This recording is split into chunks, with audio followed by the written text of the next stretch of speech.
Hello, wherever and whenever you are, and welcome back to the Underdark as we continue our journey out of the Abyss. And I'm sure nothing else at all is escaping from that horrible, horrible place. It's all fine. Maybe.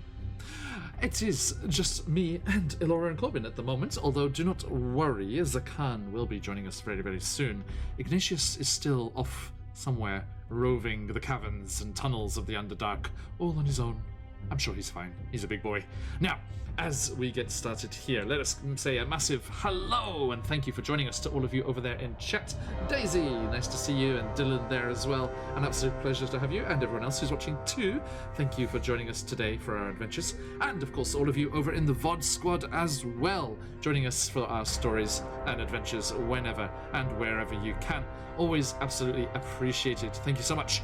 Now, let us also, whilst we're saying these fine thank yous, say a massive thank you to our artist out of the Abyss Art. Boom. As we say a massive thank you to the very talented Salad Man, aka Ryu Toshi, over on Instagram. There's the link for their Instagram. Check them out for these fabulous, fairly slightly anime-esque style portraits of our characters that you can see here, and the other characters as well will be joining us very soon. Awesome painting, pictures and character art that you can, if their commissions are open, you can also enjoy and get in your games too. Yes, I was lucky enough to find these on... Hey, Jealous Eyes, good to see you. And we were very lucky to see them on a different stream. And it's like, wow, where'd you get that art? And oh yeah, you should check them out. And just head on over. So I hope that we are able to do the same for some of you. Yeah, beautiful, beautiful art. And very reasonable too.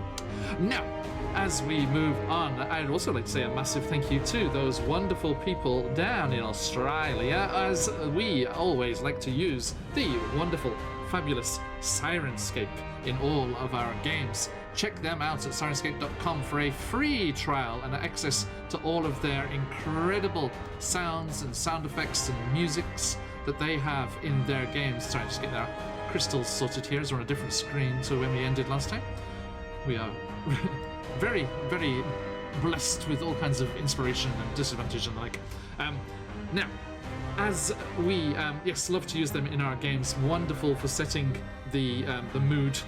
I just gave an example to a student that I was teaching online earlier, and she was like, "You're not even describing anything," and it's just, I'm just like, my heart is racing from just like the ghost noises. It was the Death House backing from Curse of Strahd, and she's just like, oh, it's so cool.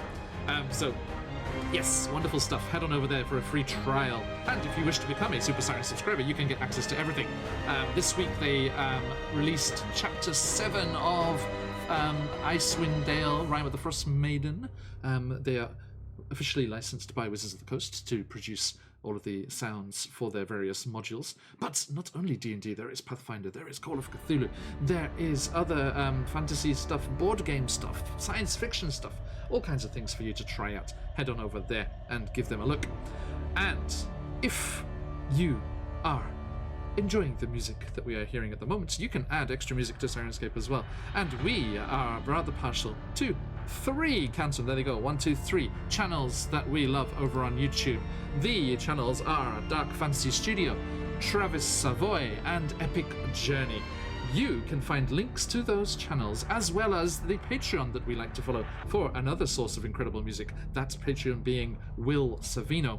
They are linked in all of our VODs over on YouTube, so give any of those a look and you can get access to those channels and use them in your games as well. All royalty-free, licensed for use in online games and for stuffing things. Hey Legion, how you doing? Good to see you.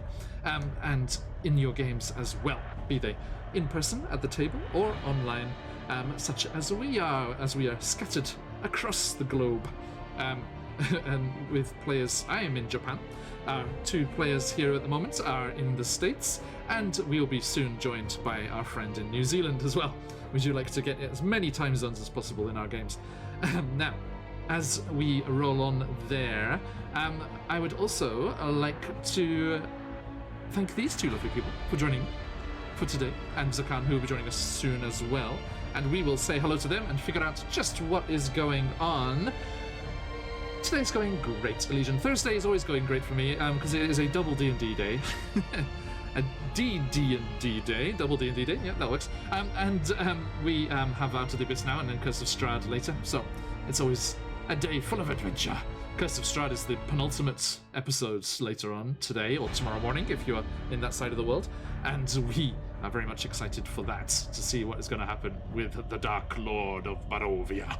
Now, let's ignore that for a moment, and let's focus on what we're going on here. Scarlet, hello, good to see you again. Thank you, we will, I'm sure. Now, no worries to the taste, well done. Hotsukare-sama. Oh, I see a kiwi. A kiwi approaches. Excuse us, folks, while we just get things sorted here. I turn those off for a moment and put us in... Oh, and we're in the right places already. There we go. Coolio. Stephen, welcome. No, you haven't missed anything. We're just doing the hellos and highs and the hellos to the various folks around. And we have a full set, or as full as it is going to be for today. So let us jump in to our recap. Last time we were here in the Underdark, our brave adventurers find themselves in the Duergar capital, Gracklstug. They have been exploring the unknown tunnels that lie beneath, unknown to the Duergar. They are known only to the crazed Darrow population, and they ventured into the tunnels, finding strange monsters, weird lumbering creatures with two heads, reminiscent of the demon lord that they met in the dark lake that rose up out of the waters to destroy the village of Slugnup. And you, you made your way through the tunnels and found Elora's ex-gang members from her outlaw band up on the surface layer near Baldur's Gate. As you went through and discovered all the various things going on, you discovered a cult that was trying to sow disarray and chaos in the city above by corrupting the stone giants that live there with the Duergar, and also causing them to have two heads. There's a bit of a theme. Look over there. Look at that big two-headed boy. There he is. Yes. You stopped them in their tracks and were able to rescue the befuddled, speaking of two heads, the befuddled Etin Grungamunga who had joined you, to add to your already impressive collection of friendos, as we have Isel. I do love that little picture of Isel on the splash screen there with Elora, a little kitty cat. And there's the real Isel too as well. Hello, Isel. Are you ready to RP? You got your RP head on? Yeah, remember the voice? Okay, good. And as you have Isel already, and of course the illustrious Webster, who's kind of hidden behind Corbin's token there, but yes, the giant spider buddy of yours. And a couple of extras that we've added there. We have Esmeralda, Elora's friend from the surface, as played by Esmeralda from Curse of Strahd. And also we have Rumpadump, the little myconid sprout, who is joining you and hoping that you'll be able to deliver them back to Neverlight Grove, he said, thinking that's the name. I think that's right. I always blank on that name for some reason. Hoping that you can get them safely home to Neverlight Grove and their myconid kind there, as you were unable to deliver Stool. Rest in peace. Rest in spores. Okay, and you emerged from the tunnels and went to see the captain of the Stone Guard and report back everything you'd found. They were very interested to hear that the Thieves Guild is based down there, and immediately promised to do a thorough sweep of the entire tunnel structure and drive them out and arrest all that they find. But it'll take a while because they will need to go in force with the rather negative reaction that a large group of Duergar would warrant from the Darrow people who live there. So they are going to take a while to build that up and get ready to do that. So you will have the chance to run on over to your friends in the Thieves Guild there and tell them that they should ghost out of there, the grey ghosts that they are. I'm sorry, Dylan. Stool is gone. Stool sacrificed himself to save the party with some interesting life-giving spores that he was able to generate as a idea that I got from Arcadia, the Matt Colville magazine that is over on their on their Patreon if you want to give them a shout. Lots of fantastic ideas for your games, such as that, which I grabbed and used in Out of the Abyss. I think I heard it on an interview with they were talking about the issue that morning as I was driving in to my studio here. It's a very grand name for the corner of my classroom. And you, yes, you were able to be saved by Stool, and you were saved from certain death at the hands of the Darrow God, or the avatar of the Darrow God, not the real one himself. That would be a mite above your pay grade. But you reported into the Stone Guard and were told once more that you are able to help yourselves to big amounts of treasure and equipment and things and potions and scrolls and the like from their stores when you leave Gracklestug. And then you headed on over to the south side, the posh end of town, as you went down to meet with the Keepers of the Flame, and always, as they are, being very careful to keep the biggest boy, the biggest boy in all the city, as many C's as you like, thick red dragon, Embershard, who, on his massive hoard of glittering treasures, who, Elora, I mean, I'm very proud of you that your rogue instincts did not take over. especially the bit in the module says where it's just like Embershard roasts the wannabe thief with their breath weapon and continues the conversation as if nothing happened. So that didn't happen. So well done, well done. And you were able to meet with him and talk with him, and he asked you to go through with whatever it was that the Keepers of the Flame are going to ask you to do, but then report back to him and not them. And then it was that you went out to meet with the rather nervous-looking Keepers of the Flame, worried about what Embershard had been saying to you all, as they are a bit worried about the lack of dragon egg. The Keepers of the Flame here are... main purpose is to kind of pamper and look after the red dragon as it keeps all the furnaces and everything of Gracklestug alight and glowing. But their purpose is also to raise and nurture the successor to that title, as the red dragon egg they usually look after is used to hatch a wormling, which is used to replace the red dragon when they get too adult and too full of themselves, as red dragons are often wont to do, and then they have to replace them with a new, younger red dragon that they can control and use for their own means. Now, they are in a bit of bother because the aforementioned grey ghosts stole away the dragon egg and hid it away in their lair because they are wanting to also sow discourse in the city, but for a much better reason, because they are against the tyranny and slavery that the Duragar are placing upon the poor people of Gracklestug here, and they are wanting to fight the system. And one of Elora's old outlaw band members actually decided to join them. Luna, the other member that was here with Esmeralda, decided to join with them and fight against the system, staying here to work with the Grey Ghosts. That red dragon egg is now in your possession, hidden away in Belinda's safe house room in the inn which you're staying in.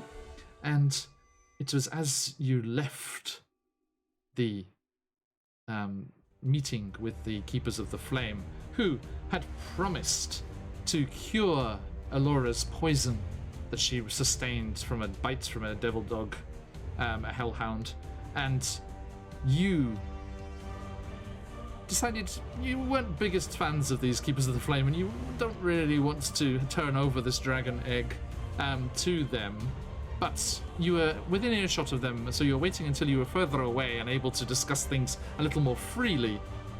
And that is where we left things last time. As I say, a huge hello to Patience. Good to see you, sir. Now, let us hear from all of you. I have been talking and talking and talking. I want to swig of this water. And who are you? Who are you playing? And where are you at? Elora. I'm Sam. I play Elora. She is a high elf assassin rogue from Mithranor, a now destroyed city. She had run away from home, started an outlaw band, was captured by the Drow, met these lovely people, escaped, and is now trying to get everyone home, and also trying to run away from the Elven guards who want her to take charge of Mistrana. And she did not try and steal from the dragon or upset them because she's been too close to death too many times, so not pushing her luck here. Wise. Unlike so many D&D players. Okay. Thank you. Zakan. Yes, my name is Steven and I am playing Zakan, the Asimar Ranger / Cleric. They are doing what they've always done, which is be in the Underdark, guiding people to where they need to go and doing their best to keep them alive. With this group, it's a little tricky, but you know, it's like an 80% success rate at the moment. Not bad. Okay, thank you. Last but certainly not least, Corbin. Hi, I'm a Buns, and I'm playing Corbin, our changeling monk / druid, tamer of the Underdark, and maker of all the wild beastie friends. Mm-hmm. Wow. I think at this point they're just thinking of like just think of the scene on Lilo and Stitch where they just have a picture drawn of a baby dragon. They're like, your projected badness level is up here, and we got to get that down. It's a lot higher than other dragons. They're not entirely down with this whole thing. I mean, I was just listening to an interview this morning, actually, between a few noted D&D YouTubers, and they were talking about the whole, nature versus nurture thing with regards to orcs and drow. But yeah, let us show this red dragon the nurture it deserves, and it can be an example to the world of how red dragons need not be vilified and feared as tyrannical overlords. Well, that's what and also, you to I'm think. just saying, since we have taken our lovely rest, I can definitely probably help out our good friend Alora here. We wouldn't have to depend on kindness of strangers. The kindness of annoying strangers. Annoying strangers. Sort those guys. Okay. Thank you. Right, let us bring you over to the fair burg of Gracklstug in all of its Underdark glory. Boop. I think I preloaded, so it should be yes. Thank you. Well, too small. So here we are, once more, returned. Oh, I love this map. It's beautiful. Okay, sorry. So you are actually not in this end of town. You are down in the south, in the posh end. You left Thundershawd's lair, Thundershawd's cavern, down in the southeast over there, and you are making your way towards Ludger's Furrow and towards Cairngorm Cavern to the Stone Giants, I believe. Yes, Okay. we're going to Stone Giants to introduce Ungamunga to Tall Friends. Tall friends. Okay. To Excellent. claim reward, perhaps, to turn in that quest. I mean, I know for a fact that Stephen and I are tall friends, and though we've never met in person, Elora, I have the image that you're a tall person. Are you a tall person? I am a tall person. I thought Yes, so. I've had You the same project- experience in Japan. Tall person. You project My tall. short person, wait. Small buns. Mini I'm buns. not sure about Chris, our dearly departed barbarian, although temporarily departed. Do not worry, everyone. Yeah, I'm about to say, don't be so ominous about it. It's fine. Yes. Dearly departed. A term that's often metaphorically, used in the literally best departed, of went circumstances. somewhere else. Yeah, as in he left and he's dear to us. Okay, so you start to make your way through. Now, each of those little kind of popcorn-esque grey areas is a solid tower up to the cavern ceiling above, as over the centuries and eons, stalactites and stalagmites have connected and grown larger and larger, often used as habitations themselves, carved out of the solid rock of the cavern, much like the Hold of the Deep King that you see there, the ruler of the Duergar. And you wind your way through these looming rock pillars that form this strange kind of almost forest feeling as you're moving through the space, lit as they are from all of the glowing lights and lanterns and forges, and you hear the hammers clang, clang, clang, clang, the constant background sound of the industrialized society that is the Duergar here, famed throughout the Underdark for their production of armor and weapons and the like. Although all of the market stall keepers are slightly crazy at the moment and tricky to deal with, but hey, that's a bit of a sign of the times, you might say. So, let's have the conversation, my dear friends. The scene is yours as you are walking to Cairngorm Cavern. Quick DM out of character question, just to like vibe check on this. How responsible are the Keepers of the Flame for the way the city is? Like in terms of its terrible slave market and things like that. I mean, they're definitely one of the controlling factions, definitely, and they have a lot of power and respect with their connection to Thembershard. Then, sussing out how evil Zakan would find them in terms of an influence over this city, and whether Indeed. deposing them or at least not assisting them would be in line with clerical with your demands. Yeah. Actually, I wanted to talk with you. I saw, speaking of things I listened to on the way into where we are now, I saw a great supplement on the DM's Guild called Jarlaxle's. What was it? Jarlaxle's Bag of Everything, I think. And it's just apparently it's like a must-have for Underdark campaigns. And there is a type of cleric in there, a subclass in there that is all about the good drow goddess. What's the name? The name's I'm blanking on the name. Lorelei or something like that. Non-spider one. Yeah, not Loth. Not Loth. And all those who worship not Loth get to all these rather interesting things that reminded me of Zakan in several ways. So I might snatch that up and give you a look some at interesting stuff. This sort of like hybrid Underdark cleric thing that right? Zakan's doing.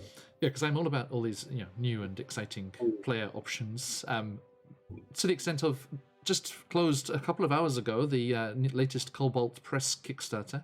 They have their Tome of Heroes coming out as their next thing, which is just tons and tons of new subclasses and feats and items for players. So I will make that available to everyone as well. All right. Anyway, sorry, I digress. In short, Zakan would not be like divinely compelled to assist these people. No. Yeah. They are not a religious order. They're just the keepers of the dragon. And when I say keepers, I mean keeping it down. The name, when you say Keepers of the Flame, it's very much so like, oh, gotcha, diocese. Uh-huh.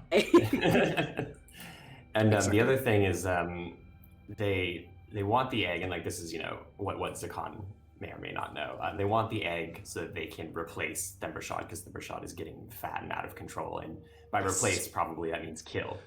Yeah, exactly. Yeah, you know the culture of this place. You've visited before, and you know that yes, once the dragon becomes an adult red dragon, they do kill it and replace it with the offspring. Yeah, and you experienced it for yourself. Thembershad is starting to get suspicious and mistrusting of the keepers. Rightly so, in fairness, but yes, it is going to be a problem, which is why they're desperate to get that egg back, and why they're so against the keepers. The grey ghosts. It's too bad for them. All right, cool. Just wanted to check on all that. No worries. I think because we're walking. You are walking through this part of town. Take your soundscape. Walking. Okay. Fudgy biscuits, homie. Come on. Isel, rude. Don't tell Bob. I think Alora turns to both of them and says, they have some nerve doing research on us and using our situation to their advantage to try and make us be their gophers and run around and do favors. Forget that. They can't be the only people who can fix me in this entire city. There must be other options. Yeah, that's not something normal people do? Not to me, at least. Okay, no, that makes much more sense. Yeah, no. So please. I'm thinking a lot about, like, what well, I may or may not actually start to be believing you about the whole I might be able to do magic thing. The last few fights we've been in, I've been sort of kind of just returning the favor whenever somebody threw magic at me, and it's been working so far. But with that said, do you think I could probably... I think I might be able to do, like, healing stuff. I could probably do it. Try, right? Because that's how magic works. Get in a really bad situation, and then you try your hardest, and then it works. Figured it out. Right? Please, do the magic thing. I'm tired of this wound. Intending to Hold punch out the poison out of her. No, I'm not. I'm actually not gonna do hand of healing for this. The back slap. Backhand of healing. Just tell me, instead of monk of tranquility, I should have done. No, instead of way of the mercy, if I had done tranquility, I could have just. A way of tough love. Way of tough love, aka that's what the other name for it is. Tranquility monk, aka the way of tough love, because they just get a pool of healing to get to dish out. I love the tranquility monk belt. Yeah, so good. How often do you wear your creepy butterfly mask? Creepy butterfly mask has been every time there's been a surge where I've started using my magic, like it shows up whenever my magic is activated. So whenever I've casted a spell, it's like shown on my face. Okay. Maybe that's why the Feywild is so called to me. So what are magic coming off you in waves? Yeah, indeed. Yeah, the Phaserus is channeled through you. So what is it that you are attempting to use? I am attempting to use Cure Wounds.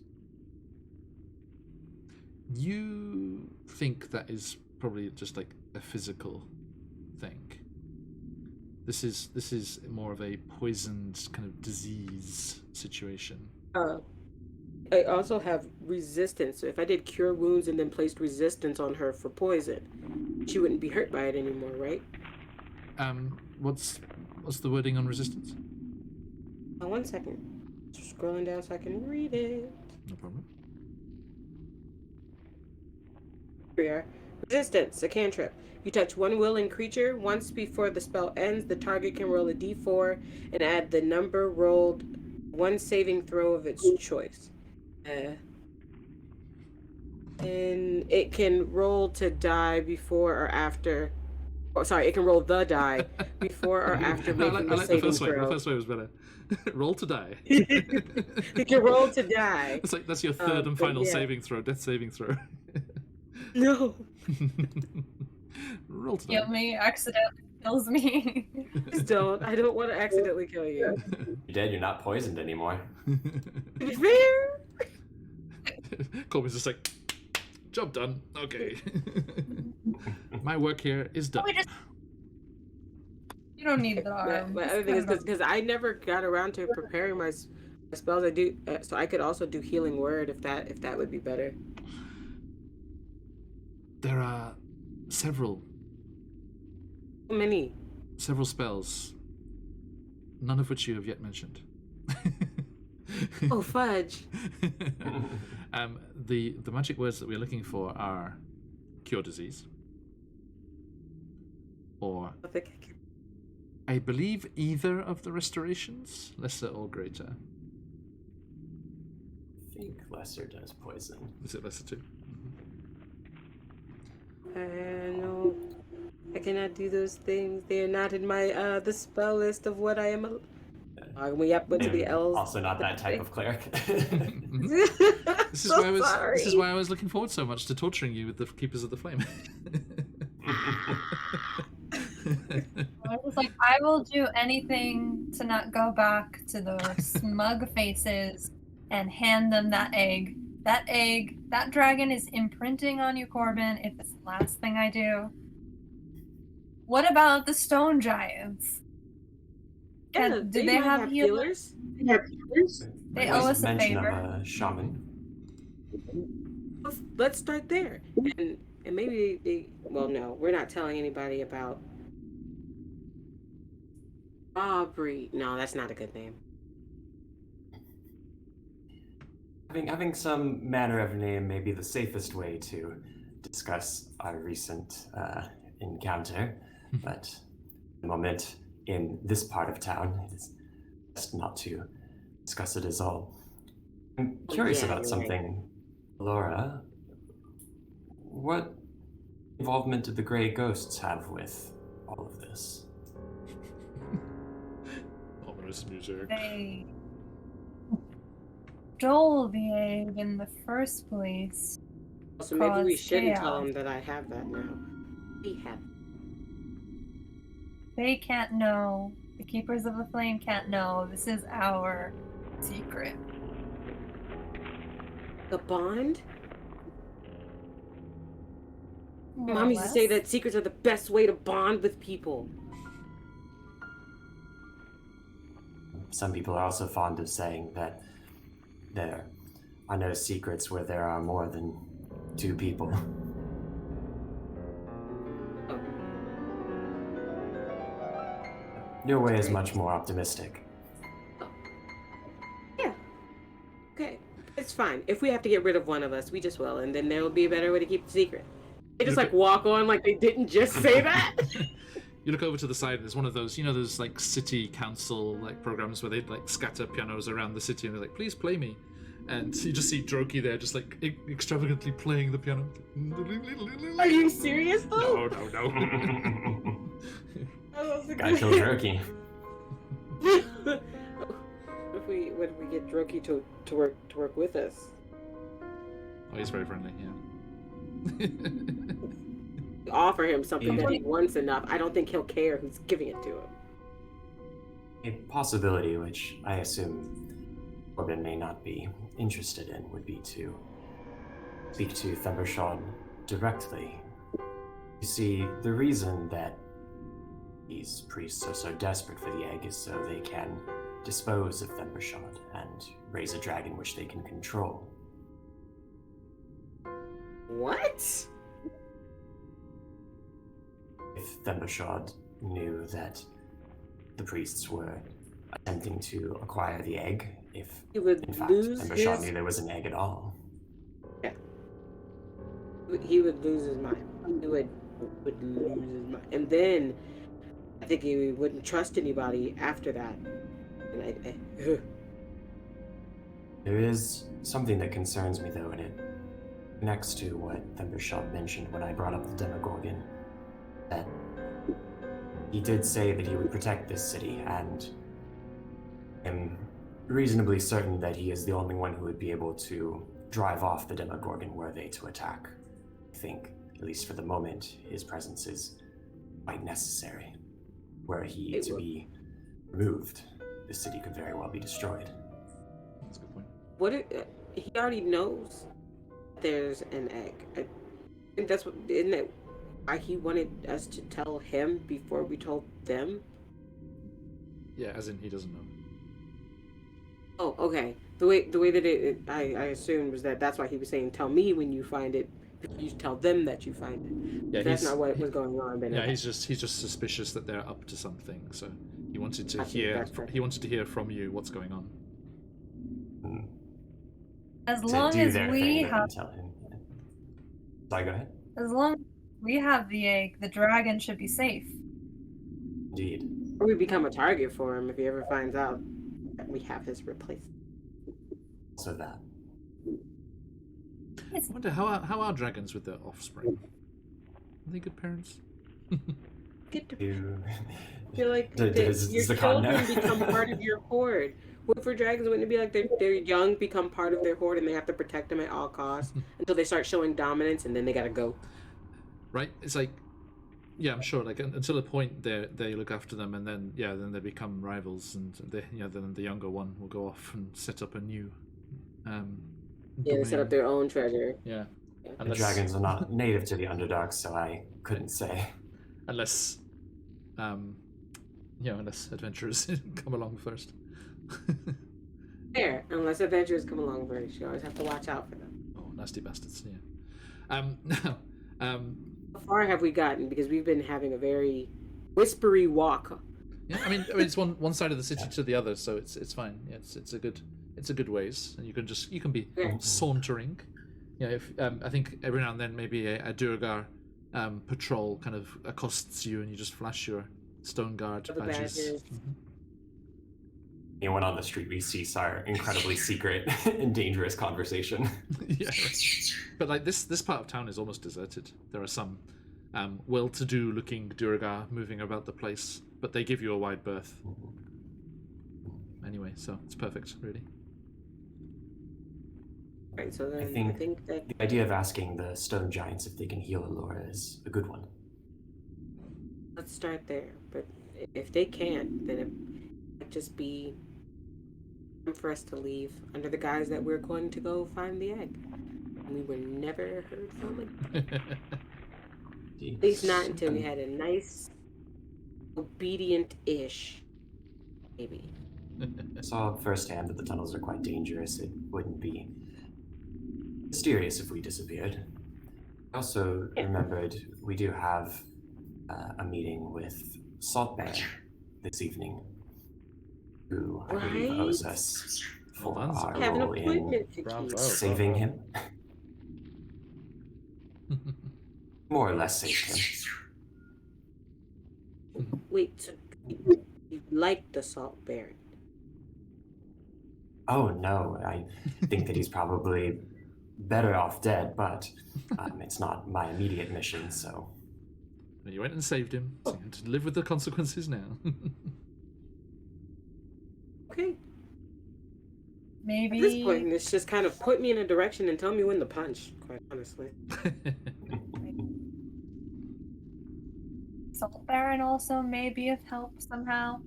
I don't know. All I know is I will stay poisoned if it means that I have to go to the Keepers of the Flame. Maybe You a don't have to potion-based stay remedy. poisoned. I'm not sure whether to feel like proud or offended with the RP of the Keepers of the Flames. If you wanted us Well, we to can not all work agree there, then you is should that feel those proud. guys Like, suck. We definitely don't want to work with them. If I may use some younger language that I've picked up in the city, is they straight up suck. Zakan, down with the kids. please. Yes, very much. I just see Sakal with the hat and the skipper. I too am a youth. So it's like that Steve Buscemi. How are you doing, fellow kids? Duragar skateboard over the Yeah, shoulder. yeah. Skateboard. It's the Yes, righteous. basically a Duragar skateboard is basically just a miniature minecart. Stop. For you to heal Alora's poison, I think it would be quite based. No. Hear those raps. We're just gonna tighten them around your mouth. No more for you. Do not piss off the monk. Alright. So, you carry on your journey and arrive at the west end of town. Was Grungamunga allowed to come with us? Were they chill with that? Yep, they're just That's like fair. just galumphing along behind you, and helping keep the Duragar away from you. No eavesdropping. The Duragar. In tow. The Duragar patrols that are up in this end, encourage you to be as swift as possible in your business. please return to the Dark Lake District as soon as you are able. Okay, so yes, as you make your way towards that western side of... I keep want to say Darwell, but I'm not going to. Although it is. You see the entrance to a very large tunnel that opens up in the side of the South Furrow district that you are moving through. And you see, standing at the entrance to this tunnel, a very, very large, almost blue-skinned, bald-headed creature in almost like a toga kind of robe.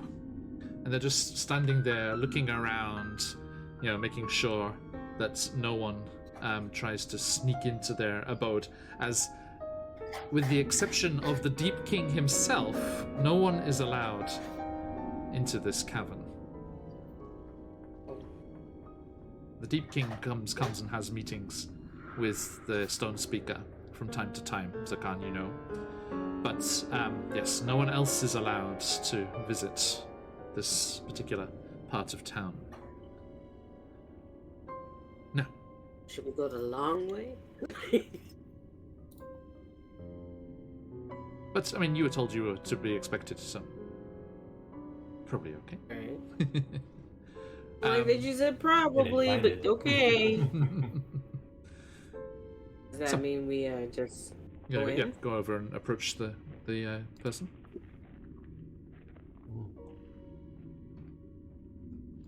Okay, so yeah, you're moving over. Oh yeah, no, Corbin's not saying anything yet. We were approaching somebody new. Whoever starts talking first, we're gonna start standing to the left of that person, kind of like, yeah. Good day. How may I be of aid, travelers? You were invited after our involvement in aiding one of your own who had been afflicted with, well, additional head. The figments who assisted in the unfortunate incidents in the Dark Lake region. Yes, and we do have further information that we think would be of interest to your leader. The Stone Speaker, Hagram, has been awaiting your arrival. Please, stay here, where you stand, after emerging from the dreams, and I shall bring Hagram to you.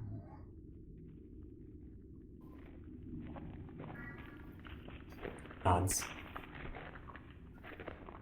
And the figure turns and almost very kind of languid movements. They kind of just like lope off, gently down the tunnel into the darkness that even those of you with dark vision cannot see beyond, as it goes further and further back into the side of the cavern. Anything you say while you're waiting? Ungamunga's like, he seemed nice. Did he say something about dream? You emerged from the dream? Yeah. Do we know about them thinking that Zakan the top... might. Zakan, give me a nature check. Let's see. You have inspiration? Everyone has inspiration if you want to use it. Although I warn you, I've made I do a inspiration history more check? expensive. I do a history check, like if it's something I read in the monastery's library. Sure. Written About down. them. Oh, by the way, Buns, did you see that message? Is about the mundane item that you brought from the monastery? It's in Messenger. Oh, 1 second. No, I don't think I did. No worries. How'd you go, Zakan? 15. Ah, that's plenty, yeah. Let's see if Corbin knows as well. See if we know fun different things. Right. Maybe. Did you say it was okay for me to do it as a history check, or am I doing Please, it as yes. Let's get our stone giants. I rolled a 14. Okie doke. Here we go. Let me share this picture with you people. Sure. Yeah. I've already tucked away the private information. So yes, here we are. This one's a little warlike compared to the one that you were talking with. It was much more chill. Did not have a massive club. There we are. Huge things. It sounds like whoever this Captain Dwern Addlestone was did not have a good run-in with stone giants. Boulders assailed our walls and cast them down, leaving gaps through which the giants strode, weapons in hand. It's like, what did you do? Okay. Yeah, he definitely started it. Right. So, Zakan and Corbin, you know the start of this, and Zakan, you know the latter. Stone giants are reclusive, quiet, and peaceful as long as they are left alone. Their granite-grey skin, gaunt features, and black sunken eyes endow them with a stern countenance. They are very private creatures, hiding their lives and art away from the world.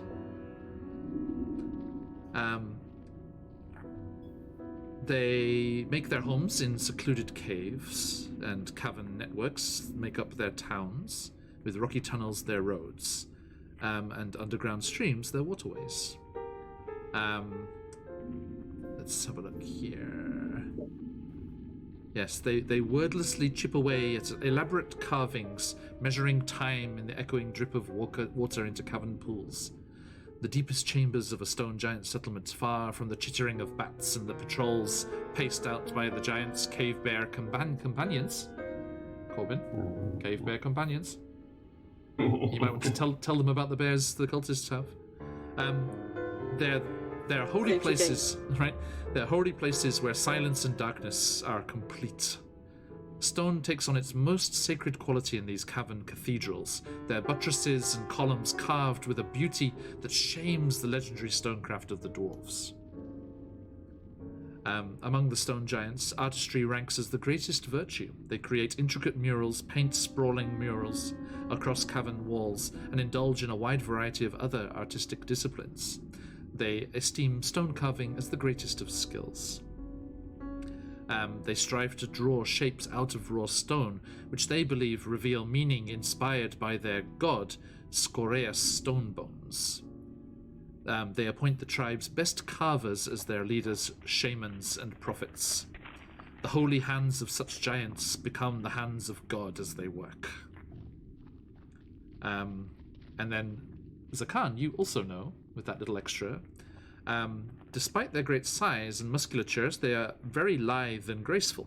Skilled rock throwers are granted positions of high rank in the giants' ordning, testing and demonstrating their ability to hurl and catch enormous boulders. Such giants take the front ranks when a tribe has cause to defend its home or attack its enemies. And finally, stone giants view the world outside their underground homes as a realm of dreams where nothing is entirely true or real. They behave in the surface world the way humanoids might behave in their own dreams, making little account for their actions and never fully trusting what they see or hear. A promise made above ground need not be kept. Insults can be made without apology. Killing prey or sentient beings is no cause for guilt in the dreaming world beneath the sky. That's amazing. So it's almost like it might be more of a cultural thing where they're calling us non-stone giants, figments and whatnot, since we're not in the surface per se. No, They're still very much in the Underdark. But you are all clearly races that aren't local to the Underdark, so they are referring to you as you would imagine that figments might be a term they use for surface dwellers or surface races. They said it, I was like, but I do exist. I'm real, I swear. I'm real. Okay. So I wonder if our promises don't matter because we're not real. Ooh. But down here they do. You have to go. Another reason to return to the surface. Elora's rogue mind kicks in. It's like, really? Okay. So, after a short lesson about the stone giant culture from Zakan and Corbin, you can hear the heavy and yet soft footfalls of large sandaled feet as they come back towards you down the tunnel, and you see that same guard, for want of a better word, approaching with a slightly larger stone giant in a similar toga, kind of like robe, but of a different color, with a rather intricate geometric pattern around the edge of it. And they approach all of you.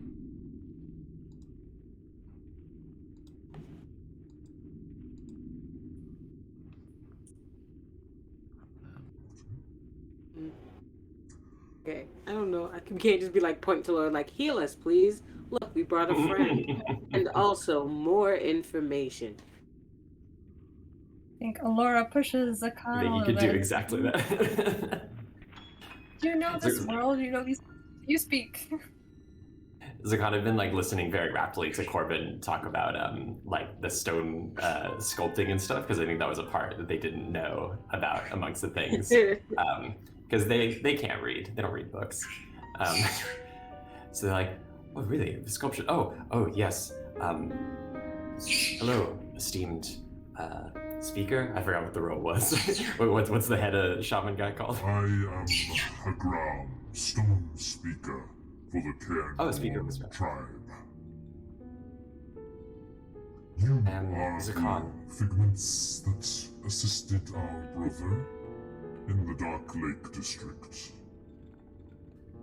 Specifically, these two. Alora was responsible for subduing the runaway member of your tribe, and Corbin, I believe, was responsible for healing them. Mm-hmm. He nods towards both of you. Return it. I trust they are recovered. Yes, they are better. More in their original state, shall we say. It is taking a great deal of healing magic. But, given time, we will save them. My apologies if this is too direct, but we wish to ask a favor in return for a favor. We owe you great thanks. What would you ask? They, Zakan motions to Alora to reveal their wound. The colleague here was poisoned by something down in the tunnels.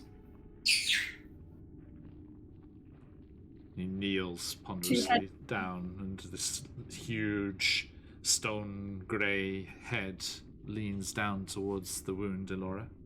You were going to say? It's a two-headed dog, to be specific. Seems to be a common ailment here.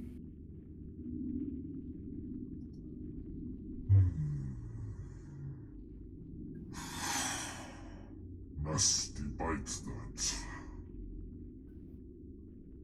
What is it that is the problem? The wound looks as if it has been attended to. Seems as though I've been poisoned. I haven't been myself since I've been attacked. There are a great many creatures here beneath your dream world that can cause such effects. Yes, I can allow the stones to draw out your ailment. Crystal healing. That would be appreciated. I see.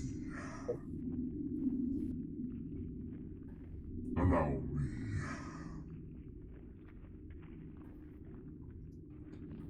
And he kneels down, still towering over you, and reaches a hand out, not touching, just stopping short of the wound, and starts to do this kind of sonorous, reverberating, almost like kind of like a Tibetan chant kind of sound.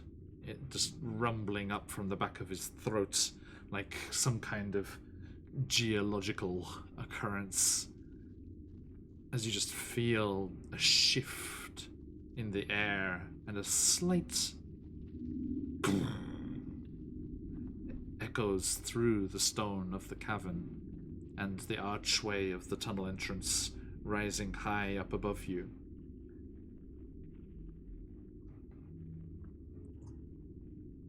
It is gone.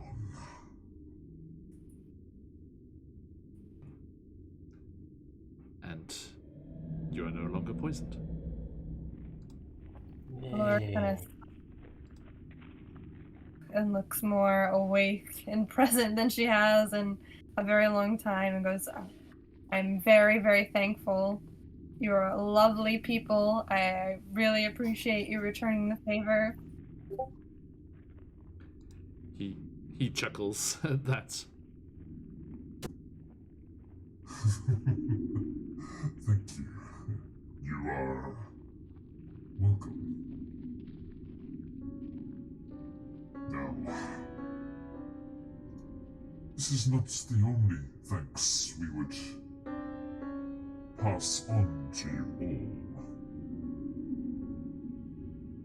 all. I have been communing with the stone in recent days, and there are things I would give to you.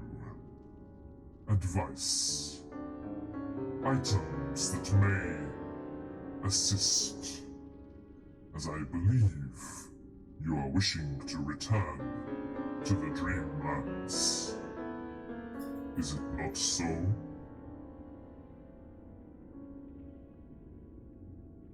These two it is. For me, this is my home. I see.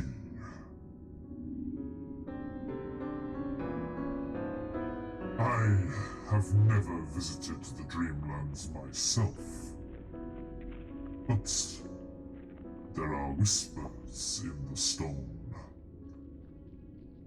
Whispers of ways known to the myconids and Sverf Neblin that grow and scuttle around these chambers.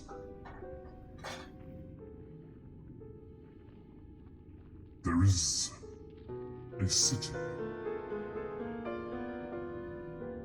reclaimed by the Sverf Neblin after they were driven out by the Drow of Menzoberranzan. They are attempting to take back their home and deal with the various things that have taken up residence in their absence. If you were to assist them, I am sure they would be able, in turn, to aid you.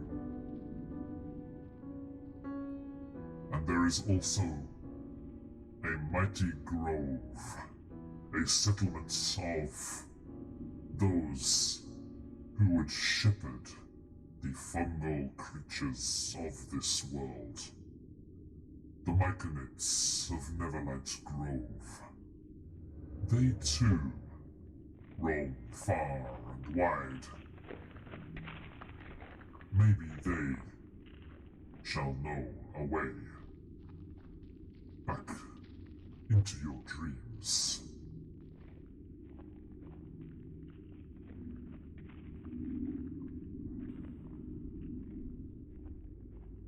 A gnarly cloak would be most welcome. I'm hearing whisperings in the storm. They talk a lot, do the stones. Chatter. They are very chatty and always welcome. But you must beware.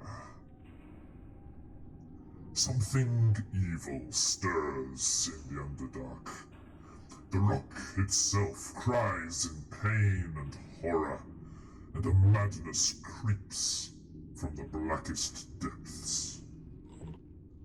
Pay heed to the signs surrounding you. A cave with two faces, rock devoured and land overgrown. The pebble believes itself flesh. The earth rejects its wards, and the tunnels shake in fury. By these portents, you shall know of evil's presence, and of evil's face. This is what the stones tell me when they're not chatting about books.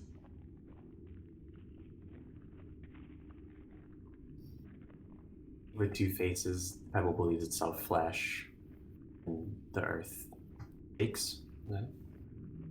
Indeed. So, I am I not, wish to speak with you about. I am not entirely certain as to what these messages mean. Stone has grown over eons, and its teachings are not so easily deciphered.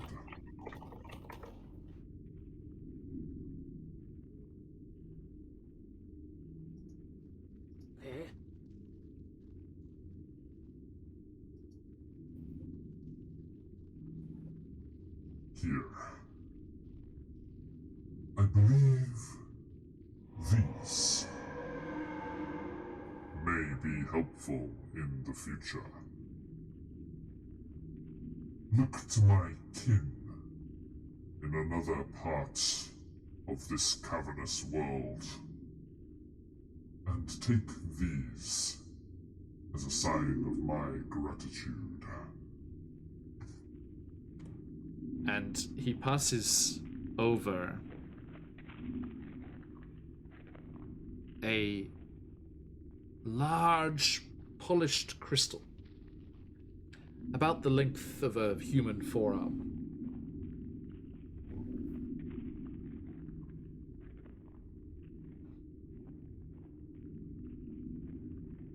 And as he passes it, I think, Zakan, you did most of the talking, so he'll kind of pass it to you. As he passes it over, even without using magic or anything, you are very aware of a sense of magic from this. Although more information would be gleaned from using spells and the like. They accept it, with head bowed. And how heavy is this thing? Pretty hefty. It's like, they try to bow their head and raise it up a little bit, but it's very heavy to them. They're not strong. It's okay. It's doable, but yes. I could help. I think. I think Corbin might be stronger than So- you. Yeah, they like turn around and. Like, No, I without think even- Corbin's the tank now. Wait. Uh-oh. Even like without making eye contact, you just like, absentmindedly like reach out a hand and just like support the other end of it. Okay. Like clearly struggling with it. And the stone speaker, returns the nod.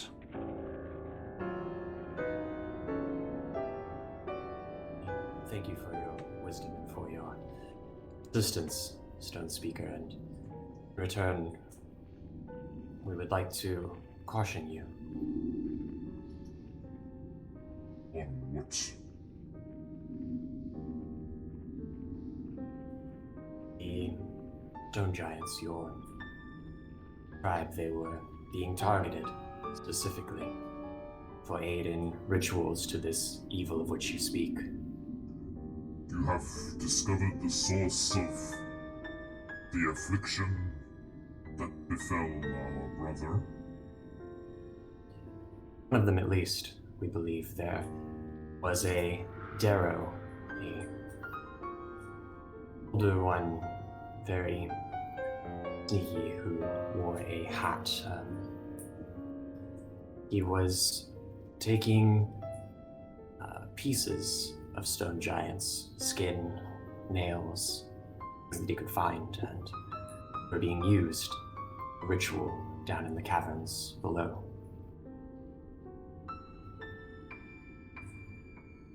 This is concerning. The stones had not spoken of anything such as that going on beneath our feet. And there's one more piece of concerning news that I feel I must share with you, as is my duty.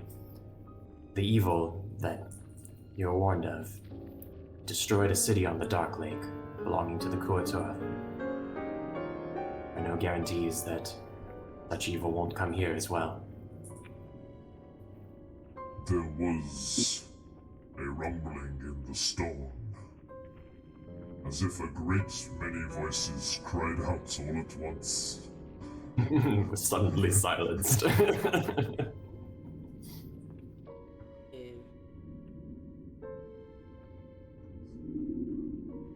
Thank you for your warnings. And for dealing with these misguided Darrow. Next time the Deep King pays me a visit, we shall discuss this further. May you be blessed by the light of Tidra and her divine domain. Be safe. I'm sure she's lovely.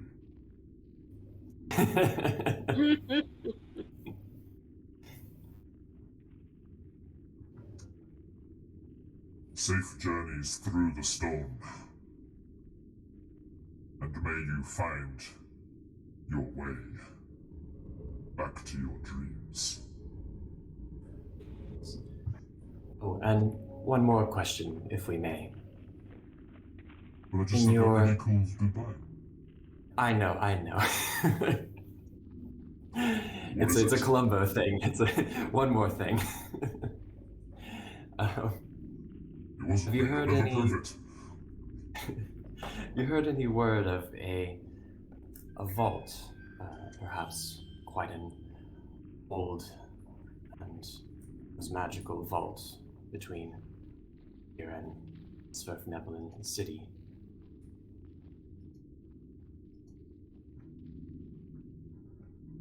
Yes.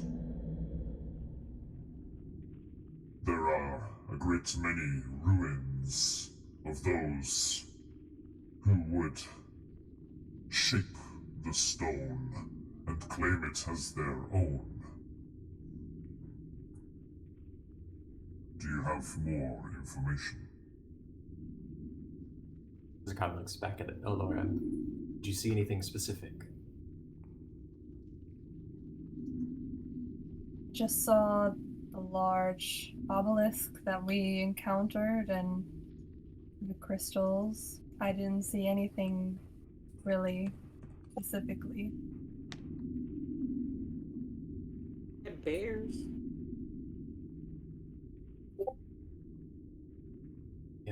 The vault that you seek after we leave here, the one that you are compelled to find.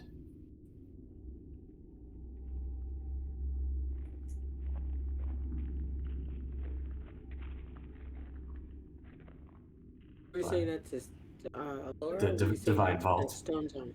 To you in a vision. To me. Yeah, Zakan. Yeah, the one that your sword hilt spoke over, Laura. Oh, okay, the tomb. Okay. Tomb. Yes, so there. I was- I was thinking of that. Okay, yeah, there is a tomb, which I seek. I have a sword hilt, and a voice has come to me, that it wants to be put back together, but there are missing pieces, and I'm the one to do it. I believe it's a good source. It's a good power, and I want to find it. I'm compelled to put it back together. There is a location some ways off through the storm. We discovered it when we went forth and defended the city against a raiding force. They were from a rival Duragar clan, from the Modular Realms. And whilst we were pleased to see them, we were forced to drive them back. We're all incredibly good looking. They're welcome anytime. Should they wish to follow us stone giants of Clan Cairngorm, we could reach some kind of discord, I am sure.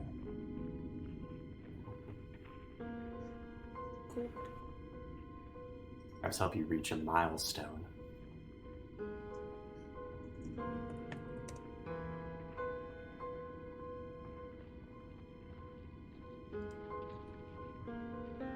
Now, as we were fighting against these raiders, we did discover a place like the which you speak of.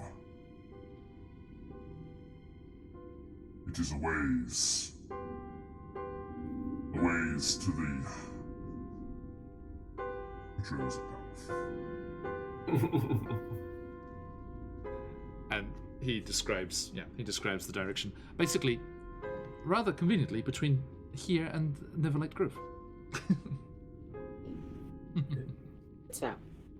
And let me do a proper welcome to you, Raiders. Hello.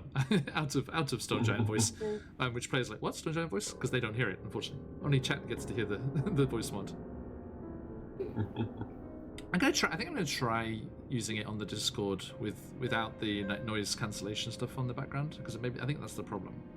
I think it flags it as strange background noise. It's like, that's not John's voice. But anyway, yes, we shall see. Ticked off some quest boxes. Indeed. So yes, welcome, Raiders. I hope you had a fabulous session, and welcome to this, our Out of the Abyss game. They're in the Duragar city of Gracklestug, just wrapping up things as they've done most of their side quests here. We're turning in quests. We're doing good bits. Completionists. Doing our favorite. I'm playing Assassin's Creed Odyssey at the moment, and you keep getting those things. It's like you keep rocking up to someone, and they're like, Mistios, we need you to solve this problem for us. It's like, well, I've got good news for you. I did that 3 days ago. Right, 3 days ago, when I just wanted to grind. And the person's like, oh, let me still pay you regardless. Oh, thank you very much. Please, I'm missing my important family heirloom. Oh, this thing? Yeah, This I've been one? holding on to that for Oh, like a dude, week. I almost sold this in the store like 3 times. Right. Okay.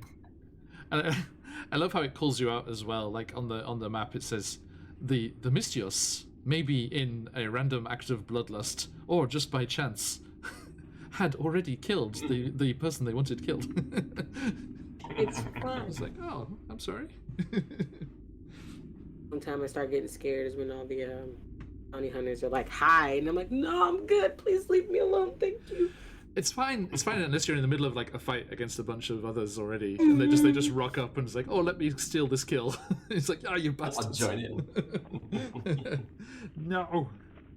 But I do keep The sound of it too. Yeah. You're playing Cassandra, which is the right choice. Yes. Absolutely. Absolutely. And guns. She has Sandra, a spreader of eagles. Wonder Woman tiara. It's fabulous. Truly fabulous. Eagle bearer. And it's actually research as well, because our new campaign starting next month after Descent of Avernus has now finished its run. We will be starting a campaign in Chesenta over on the Sea of Fallen Stars, breaking away from the Sword Coast for the first time. And Chesenta is basically ancient Greece, and with Egyptian gods. So I am playing Odyssey now. I have already finished Origins, so I'm well prepared. So ready to go. Okay, let us return to our story though. Yes. So the Stone Speaker speaks of this this lost tomb that they found. And he gives you the best directions he can. They're fairly abstract, and not your regular kind of, you know. It kind of makes sense to Zakan. Third Cave tunnel on the directions are left. weird. Yeah, exactly. Yeah. There's that kind of It's that like 3D. you know that As rock. long as it makes that's sense to our guide, we should be fine. Because there's that kind of 3D element as well, right? There's like Yeah. layers. Yeah. All right. So he bids you all farewell and nods once more in thanks. As you do what? And he gives us 500 gold. No. Well, we do have a collection of being able to stop by an armory before we head out, but Indeed. I think it was like after we got Alora healed, we should gather our things and get the heck. We say we're gonna get the heck up out of here for a second now. You got your friend. Indeed. Friend, I'm healed. Let's get out of this city. And we apparently have a tomb to find and a destiny to fulfill. So, Your Highness. Destiny And rolls. Corbin's the only one who hasn't been bugging you about it. Queen Alora, long may she reign. Thank you, Corbin. Appreciate the restraint. Feel free to restrain yourself a little more. As long as you like. Okay, so are you heading back to the inn where you're staying with all of your NPC buddies? Or are you going to the other inn, the tavern, if you wish, because it has not got the places to stay, that has the... Yes, Octofoid, nice. Yes, to the other tavern to meet with Saltburn, yes. We said we were at least going to hear him out, and also he was going to pay us. Mm-hmm. Yeah. Alright, so Salt Baron, and then we can gather the others, so that way, if any plan we do, we'll have everybody present. Yeah. And I'd say, I So mean, We are it depends how you want to do this, really, because, I mean, like, it'd probably be good to have, like, one more long rest, you know, in the relative safety before heading out. Did the Stone Guard tell us we had to go to like a specific time or anything? I Saltburn? think they said before they were going to march on... Oh no, the Stone Guard. Oh, yeah. They were going to march on the whole Darrow stuff, but that's going to be a couple days, right? They said the day after tomorrow, yeah, so... Cool. So we could do one more long rest, theoretically, Yep. and plunder that armory. You remind me what we're going to the Salt Baron. He has a mission for us. He said he would pay us, but for what again? Yeah, so I think he was just going to pay us as like thanks for mostly saving him. Like, he's not dead. So, It wasn't one of those, yeah, meet me at this spot, and I'll give you my thanks. Right. Could be a trap. it could be. And then I think he heard we were going to the Neverland city, and was like, "Oh, well, if you're already going there, then I have a potential job." He did, yes. So yeah, hearing him out, being able to like, we've basically come up with what we're gonna do. At this point, yeah, hearing him out would probably be the best thing, and then we can just decide what we're doing on the way back to our inn. And what's the plan with Thembershot, the dragon? The biggest dragon? Biggest dragon. Plan. We leave the city. Be honest, it was just like, okay, yeah, we're gonna leave the city in search of this little egg, and upon our adventures, at some point, this egg was gonna hatch, gonna imprint with me. We're gonna make it a little nubbin bean, and then we were gonna come back and low-key take over the city. At least that's what Corbin's going for. I'm not quite sure what the others are going for. You are all acutely aware that if you get out of here and even make it into the most rudimentary of distance away from this place, you'll be safe from them. Because they are too large to follow you anywhere. They cannot leave this cavern. Large as this cavern is, this is their realm forevermore, however long that is. So we could definitely, like, we could definitely dip. 2 options available to us. Be far, far away from the Keepers of the Flame, and never indicate that we know anything about any thing that they're looking for.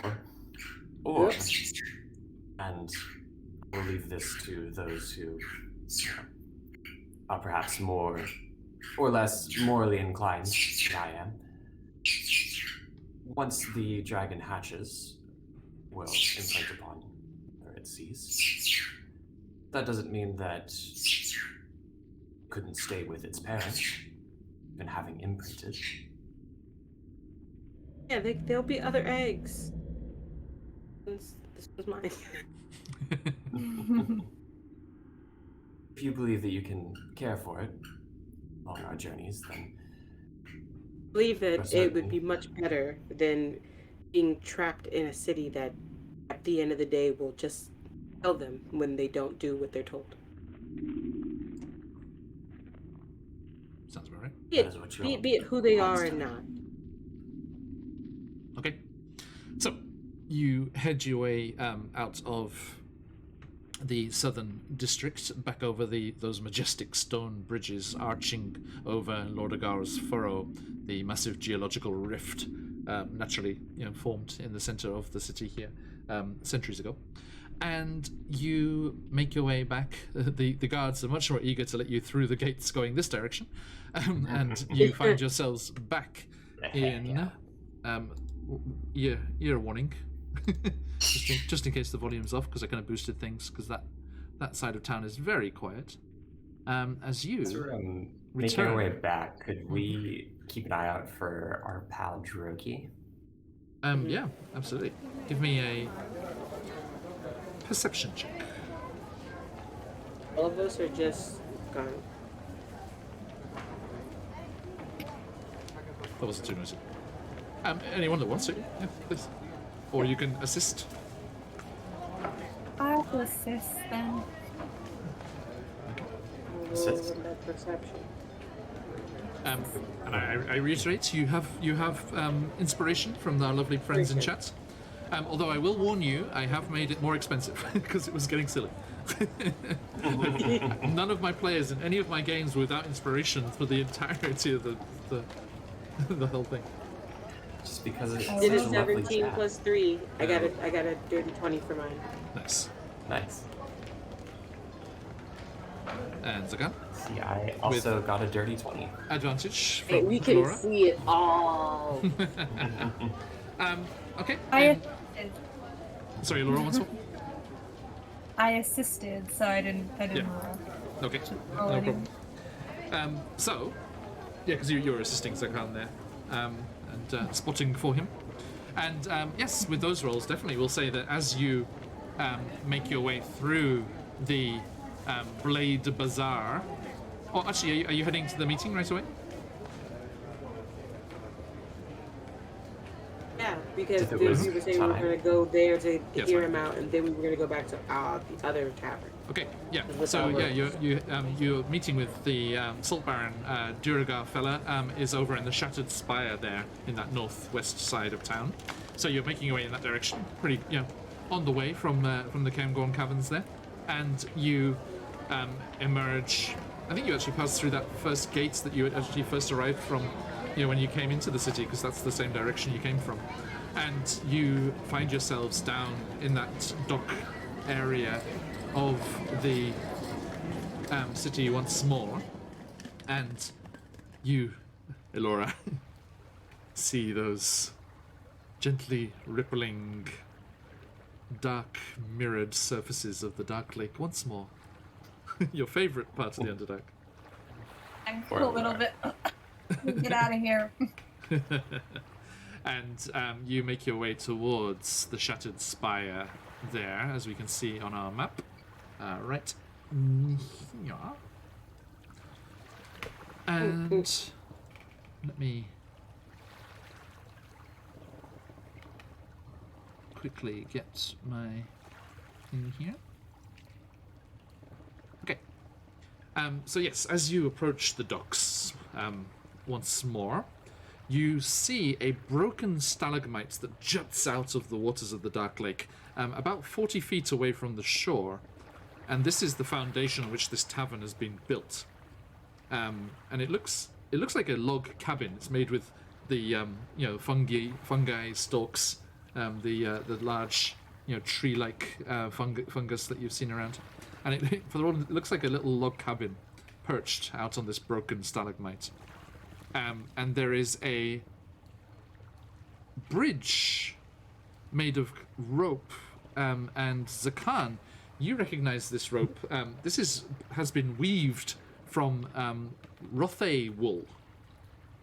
Now, Rothe are a species. They kind of look like Highland cows, like very hairy cattle that are native to the Underdark. Interesting beasts. Dark cows. Yeah, and this Rothe wool has been used to weave the ropes and create bridges that cross the water to the stalagmites. So it kind of creaks and sways a little as you make your way over. Oh, look at us. Sorry. How bad of us. You also say a heartfelt and meaningful goodbye to Unga as you left her with the stone giants. Oh, that's right, yeah. Yeah, sorry. They were cool with Ungamunga hanging out. Absolutely.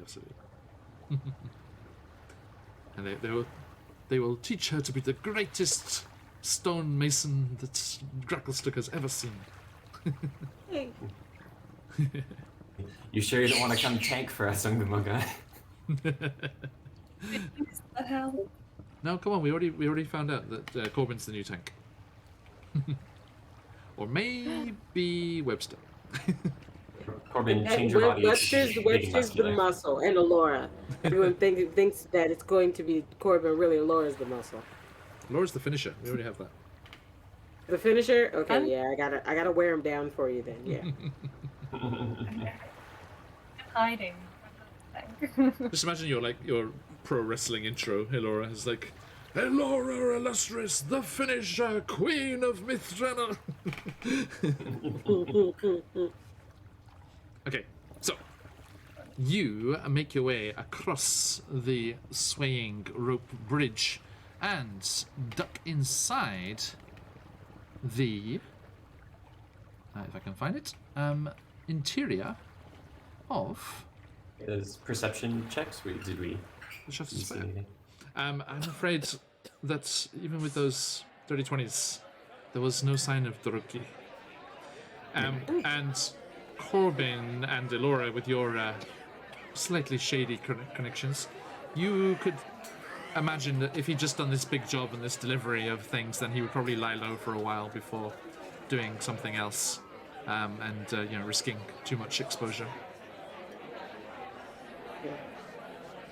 So, very popular place this, apparently, Sirenscape.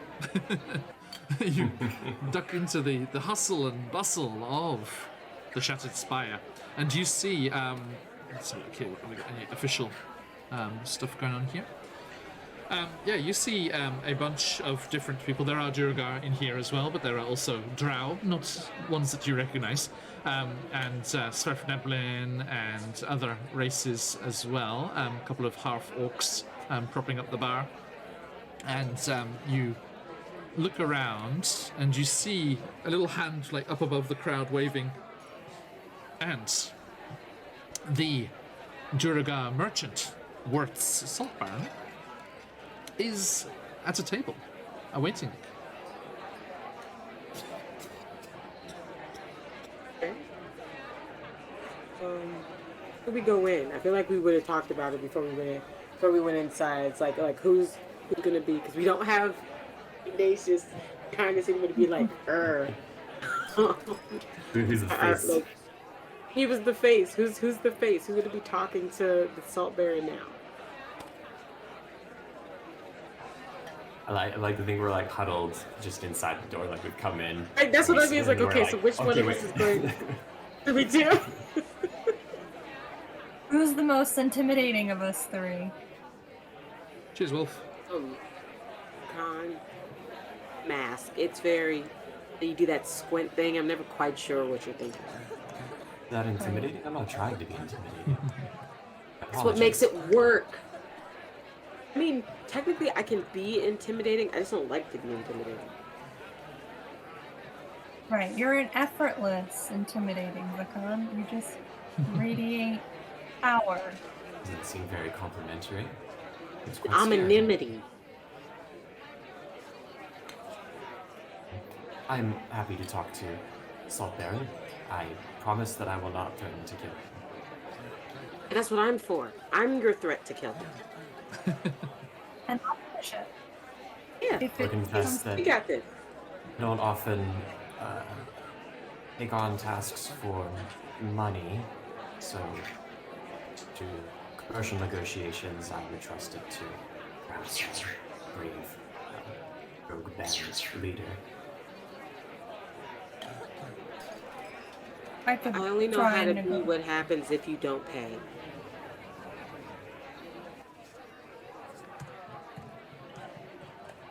Okay, Let us see so what he you're has to say. good cop, you're bad cop, I'm leg breaker. I think we got this. Okay. Got it. And we return to the interior. We all put our And hands in a little Salt group, Baron like, waving and friendly. go. Right, and then we turn around. Bye. Laura just draws an arrow, just nails into the wall. Right? Oh, is it? No, Yeah, no. goes to the table. What do you want from us? Okay. So yes, you do go over and grab a seat. Do you partake of any of that fabulous Dark Lake Stout? It's so yummy. Absolutely, Zakan is always drinking. Maybe it'll be better Turns in, this. kind of get in and get out. Okay. So yeah, you head on over, grab a seat, and he's like, "Oh, lovely to see all of your lovely savior-like faces again.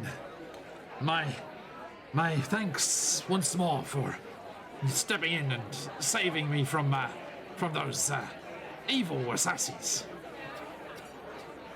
So you have survived, as well as the assassins and the Justice of the Stone God. Indeed. Lucky me. Sorry. And he like digs into his cloak and he pulls out a fairly hefty cloth bag. He's like, a token of my thanks and my esteem for the services rendered. We will certainly accept it. It could be of use for us as we continue along. You mentioned something about further things that you need. I heard tell that you might be heading towards Blingdenstone. Is that right? The members of our party that wish to go there, yes. Lovely. Well, there's a fella there. lovely little Swerve-Nebbling fella. Goes by the name of Kazook Pickshine.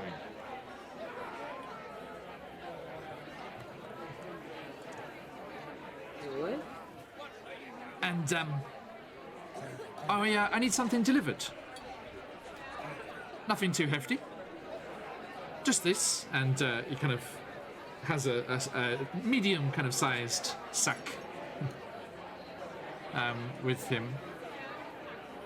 And he opens it up, and you see the kind of like uncut gemstones. So, if you could take these with you, and then when you're in Blinderstone, if you look up Kazook and could hand these over to him, then I'll be much obliged. Does you have the payment? Oh yeah, absolutely. May I ask where these gemstones are from? Nearby cabins where they were mined.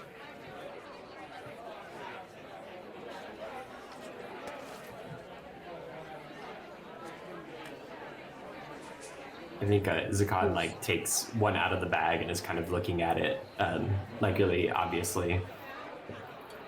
They are of some kind of use to this contact of yours?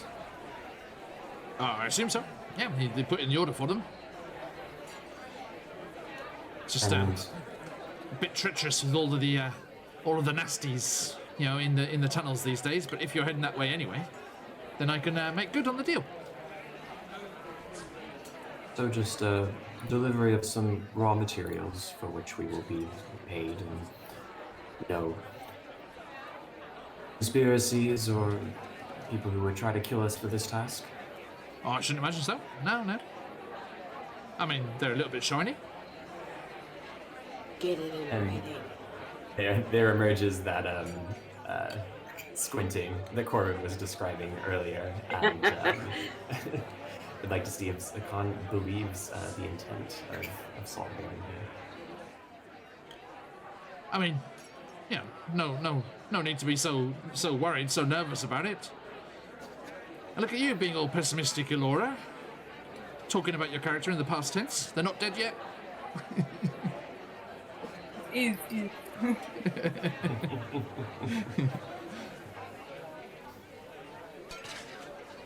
Could I perhaps do an insight check? Please.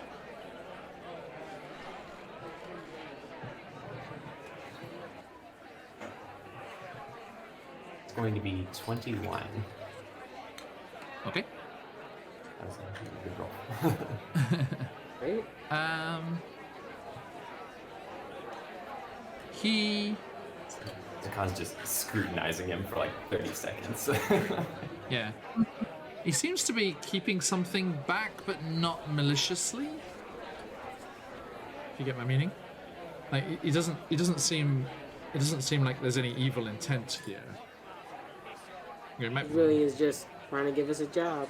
And you think it might be, I'd say with that higher roll, I mean you could imagine with your dealings and the trade and your movements around the area, this could be maybe a tax avoidance or something, or import tax avoidance or something.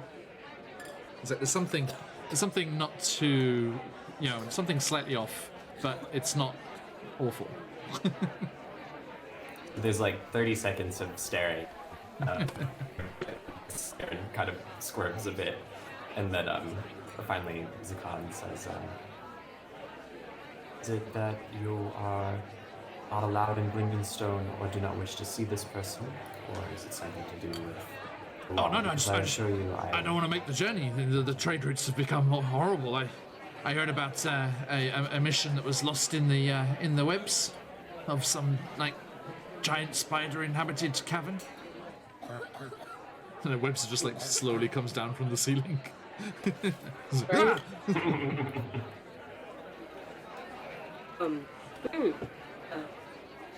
Corbin is more and more that he's just talking about. I mean, it's just a very simple job.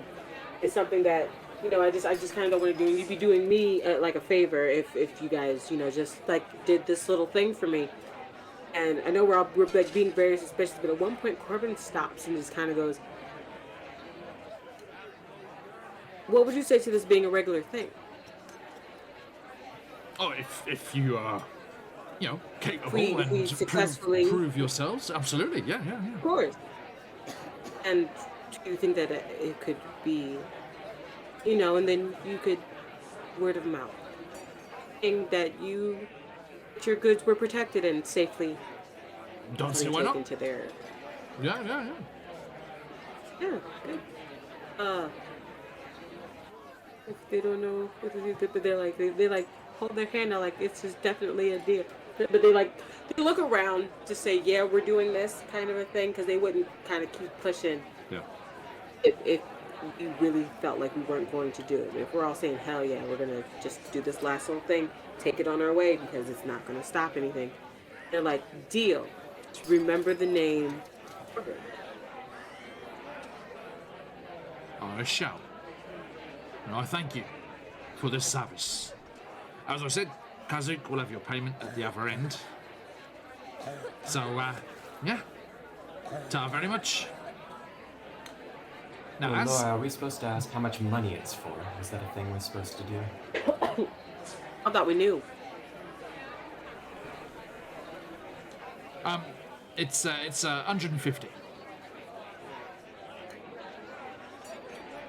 Gold. 50 Not copper. platinum. 150 Dun, sardines. dun, dun, dun.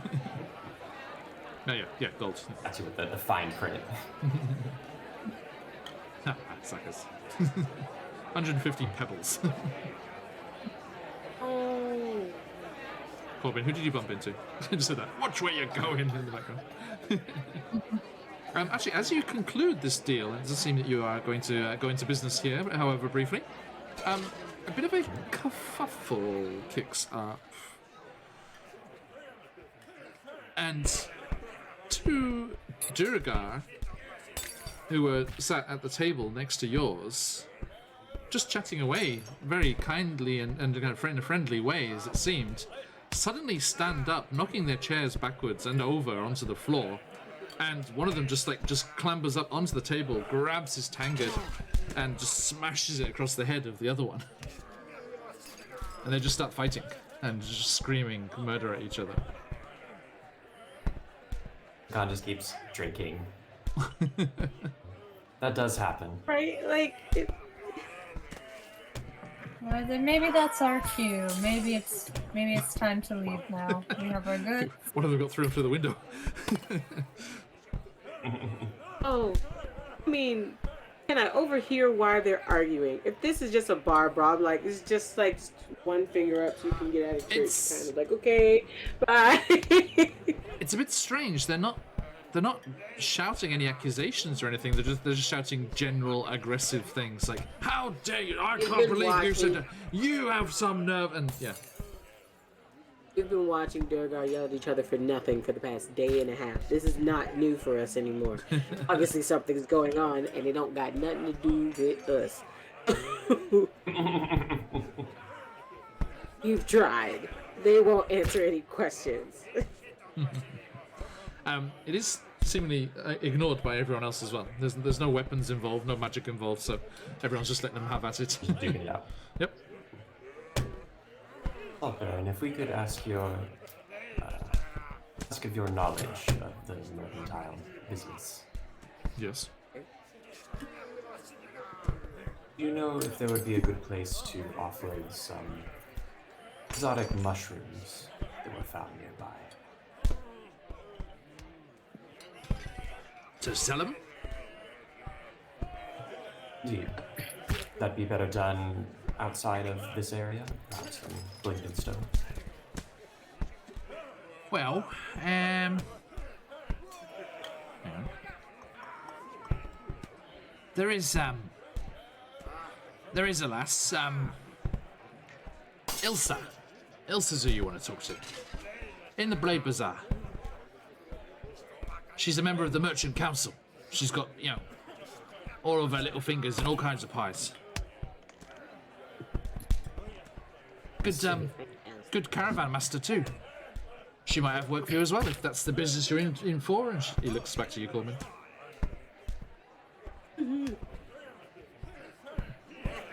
shall pay you a visit on our way out. Tell her I said hello. She's right pretty. I'll take your word for it.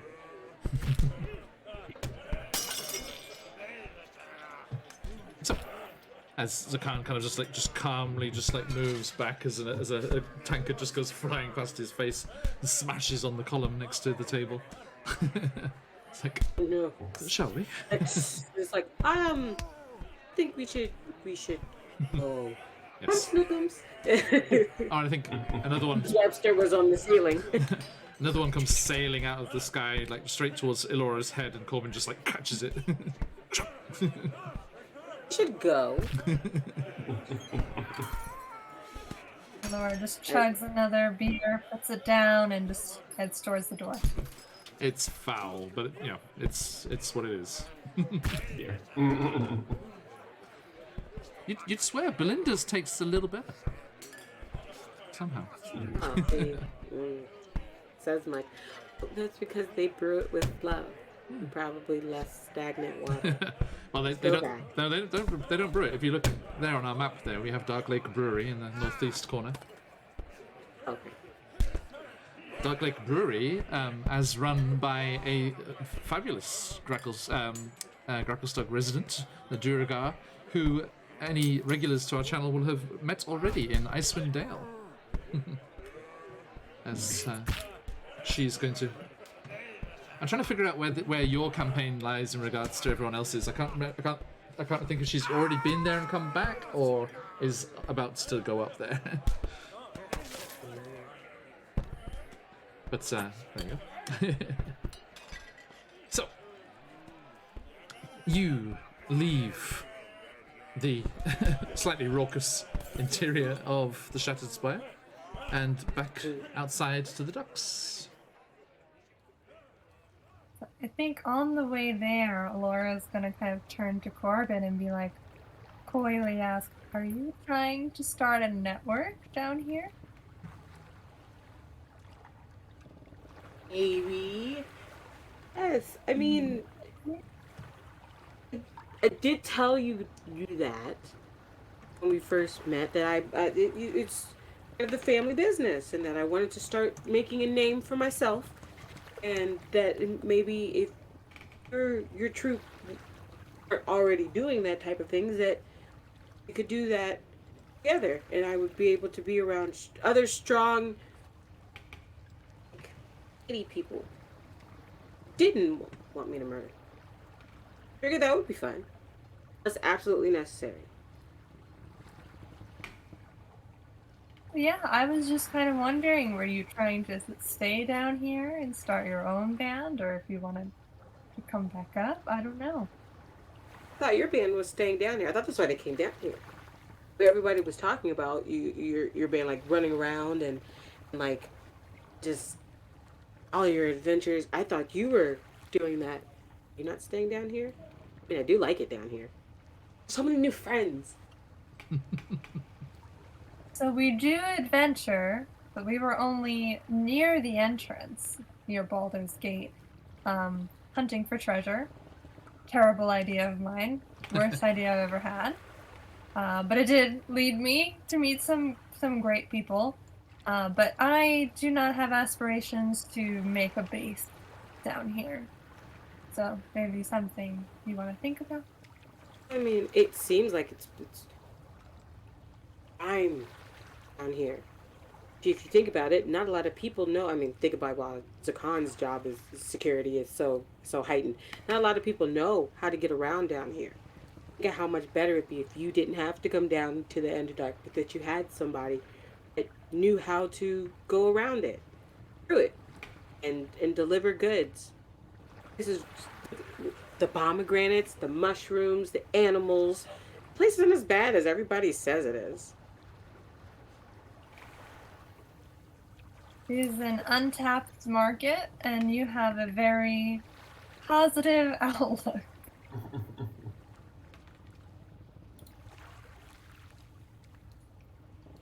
Could have a multi-franchised empire, Elora. But yeah, Corbin kind of like explains that their dream is to be a better fence than their family is, like to be well known and infamous without them. Right? Great goals. Laura says, okay, good to know. Keeps on walking. Good. And you head back to Girlborn's lair, the inn where everyone's staying? Or are you heading to Ilsa's place? Oh yeah, can we swing through the Blade Bazaar? Because I assume Yep. it's on the way. and Indeed. just Yep, see that's right. whether In we that sell some mushrooms. general direction. Okay. So, yes, as you leave the docks and back into the hustle and the bustle of the Blade Bazaar, all the commerce going on all around you, all the things being bartered and traded and this way and that. Mostly weapons and armor, to be fair, but all sorts of other things going on as well. And you ask around a couple of times. Duragar are not very helpful, but some of the other races that are here are a bit more helpful and tell you which way to go. See you, Modular, thank you. And you, after a short time, do find yourself outside the offices of one Ilsa Henstack.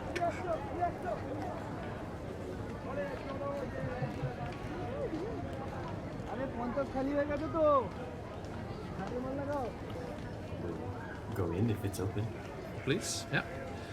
You kind of duck out of the way as a Sverfneblin carrying a massive pile of boxes just comes pushing through the doorway, and they're like, "All right, sorry, I'll get out of the way. After you." And they usher you in with their head, their arms are full, and you head on inside, and you see the very neat and tidy and very efficient-looking offices of this merchant here. And you see a female Durgar with a leather waistcoat, and underneath it there's like a wine red shirt with fairly puffy sleeves coming out of the sides of the waistcoat. And she's sat at a massive, mushroom timber desk at the center of the far wall as you come in, and you see some other more secretarial kind of looking things going on over on the side. Various Durgar and Sverfneblin and a half-orc as well. Various staff members here, helping out and hustling and bustling around, dealing with orders and showing Ilsa paperwork to sign. And she looks up as you all enter and she beckons you over. Yeah, what is it? Word Salt Baron said that we could perhaps talk to you about some mushrooms that...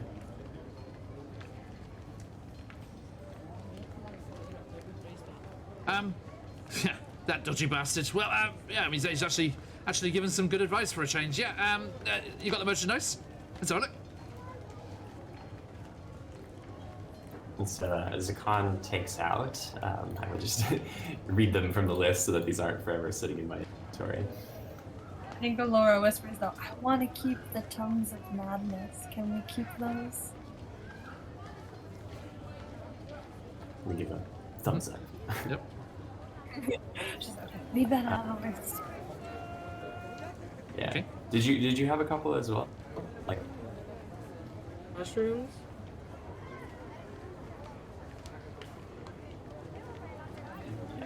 I know we have the one.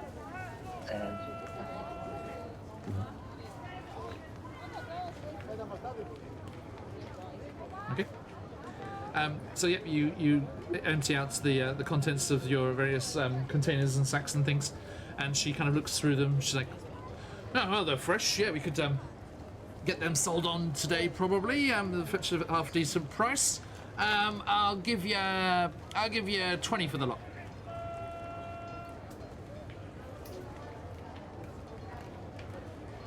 Zakan looks at like Allura and Corbin because they're not very familiar with money. Like, Okay, 20 gold for the amount that we have. And that isn't the like few we're gonna keep for ourselves. I think that might be a decent, you know, Corbin does, at the very least. Or if you want something a bit more, you know, easier to transport, you know, I have some jewelry that I could trade Does the jewelry do anything? for 20 gold. Nah.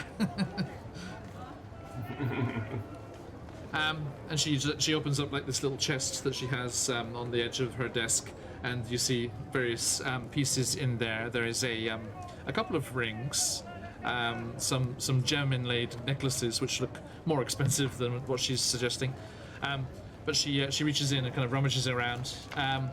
20 gold, 20 gold.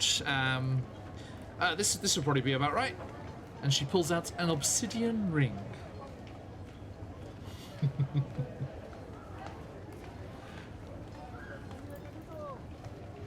This would be about the right price, I think. Oh, we didn't sell those gemstones, right? Still have those like two. From the statue. Yeah. Yeah, and if you peeked inside that bag that that Salt Baron paid you with, he also paid you with gemstones. Also obsidian gemstones, actually.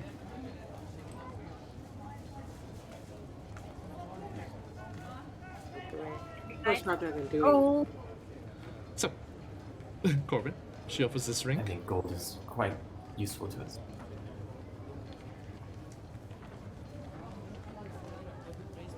Okay, we'll do gold.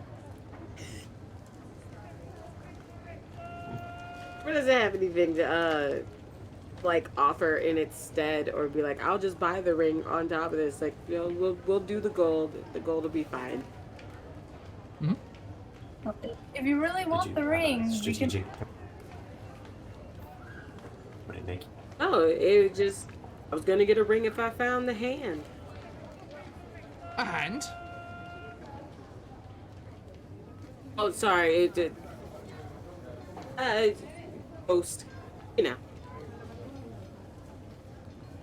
Nah, funny thing. I mean, like the little fella that dropped this off said they'd found it on some animated hand. Ah!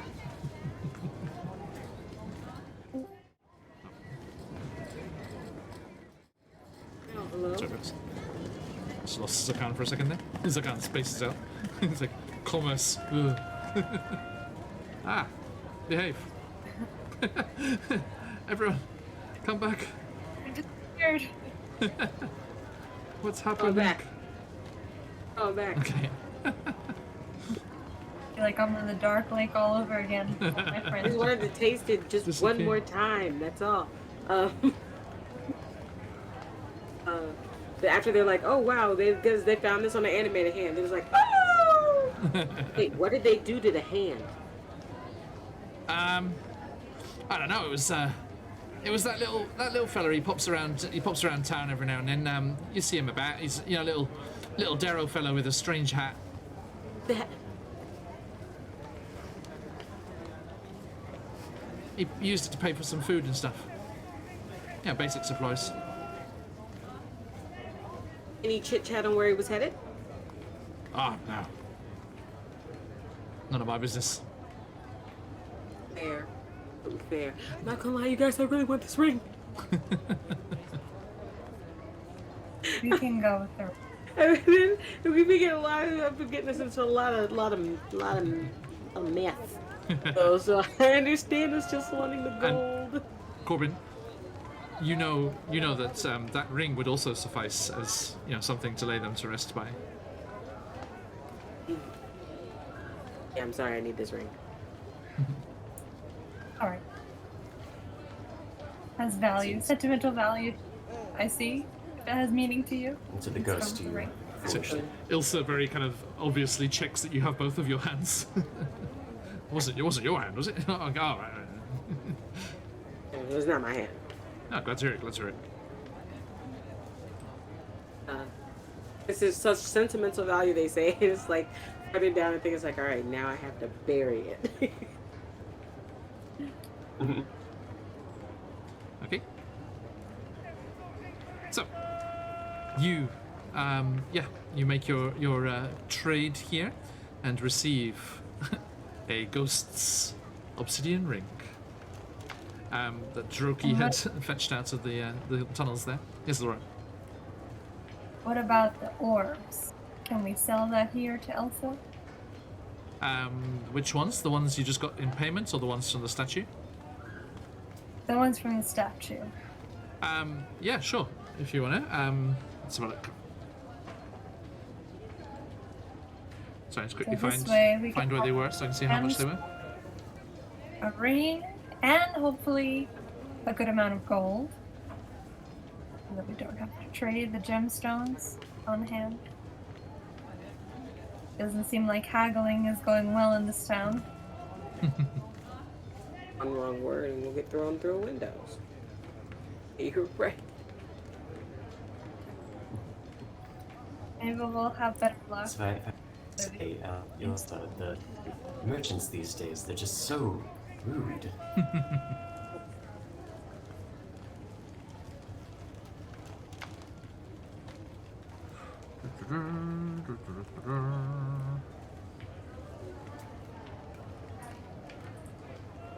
There at least seem to be a few people with their head on their shoulders around here. Right? Should be a breath of fresh air. A blast from how things are supposed to be here for you. Laura trying to butter up Elsa a little bit. Very fine, reasonable people. So these were. Hey, fella, how you doing? She has a look at these. They're actually they're black pearls. 2 black pearls, and she looks at them and she's like, "Oh, these are very fine indeed. Yeah, I'll give you 800 for the both." I would like some type of check for me to not have made that face I just made in character. What's a play it cool roll? Wait. Laura. I think that's a decent price. That was what I was thinking, the number I had in my head. Lovely. She extends a rough gnarled hand. Gives it a good firm shake. And she doesn't have that in her desk, and she talks to the half orc and says, "Hey, Lindy, go into the safe room and she writes out the paperwork for getting the funds and the transfer of funds there." And the half orc nods quickly and bustles off and comes back pretty quickly, and has a rather large bag of money, which you tuck away out of sight. As before you head outside, I assume.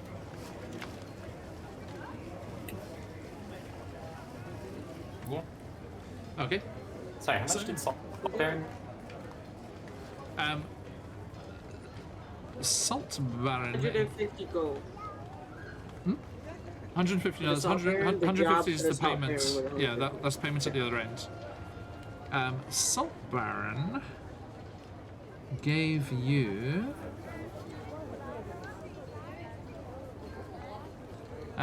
Sorry, just a moment. Yeah, he gave you 4 obsidian gemstones worth 10 gold pieces each.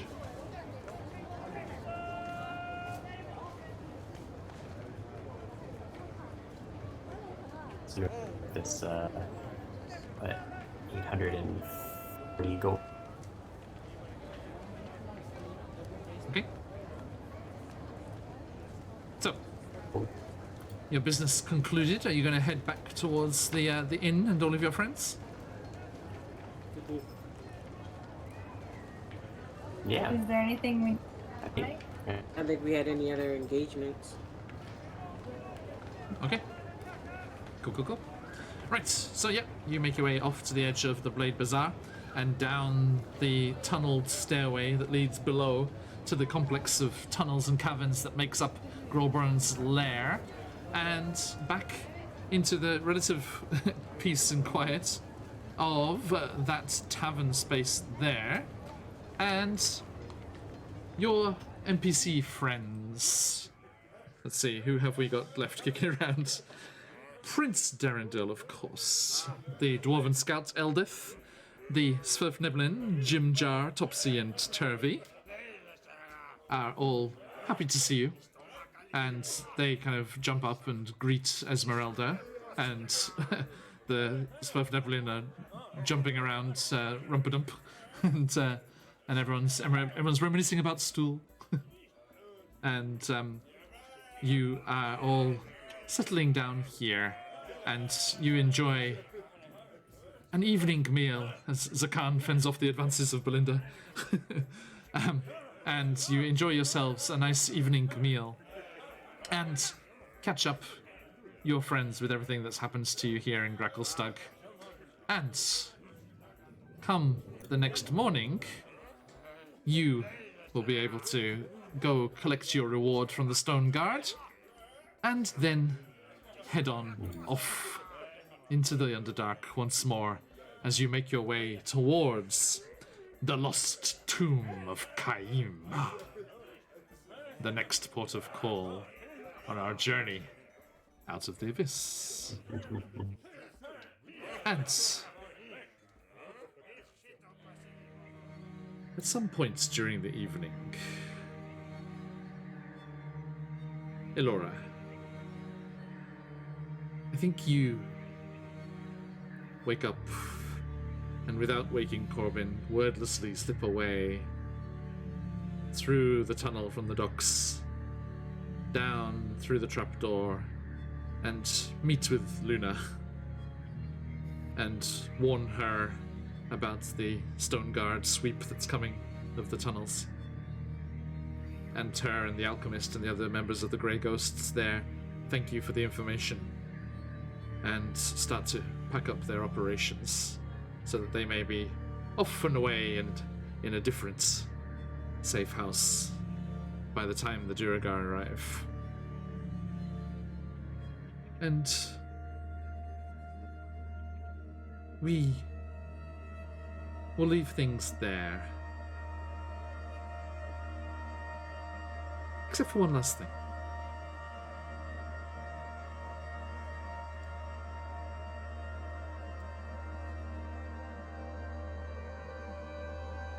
Zakan.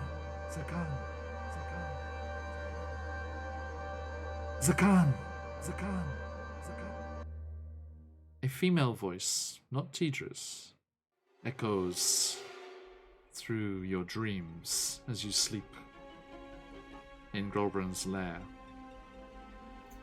And you find yourself in a cavern illuminated by bioluminescence on the walls and small glittering gems like a field of stars across the cavern's rooftop.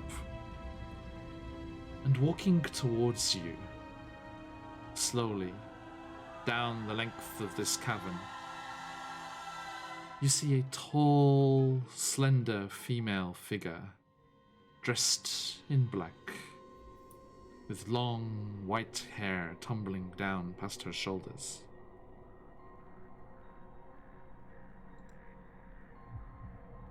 Zakan. We have noticed all that you do.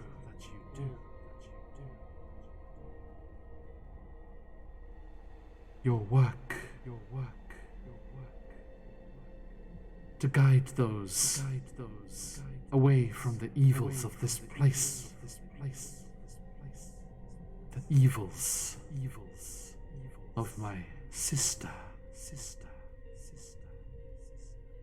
is noted and appreciated.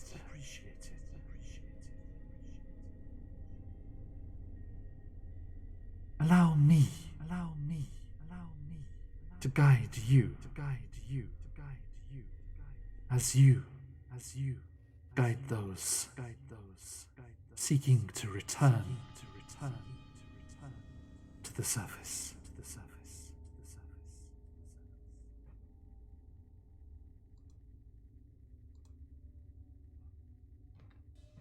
And with that voice still echoing in your mind,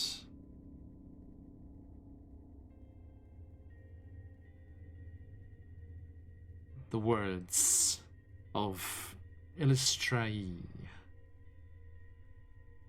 the single good god of the Udadhrau,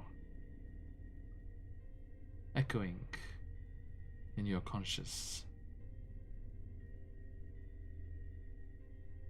You slip back to sleep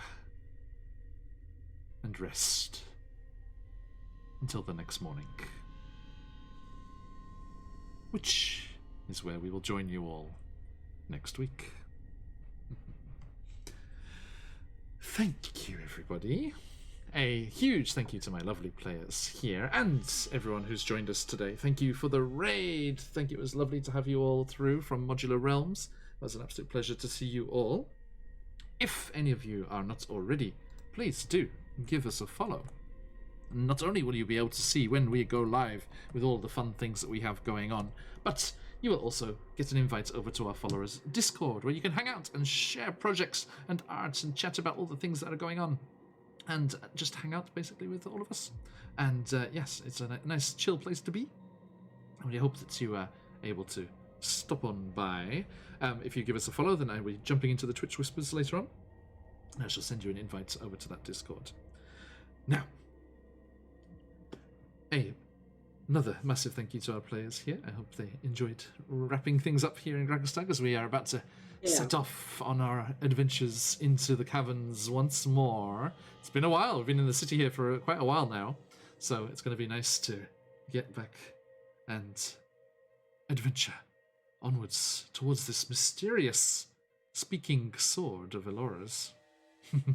See what's lying in wait, and trying to find some source of heat as well, I'd imagine, to nestle a dragon egg and have that preparing and ready to hatch.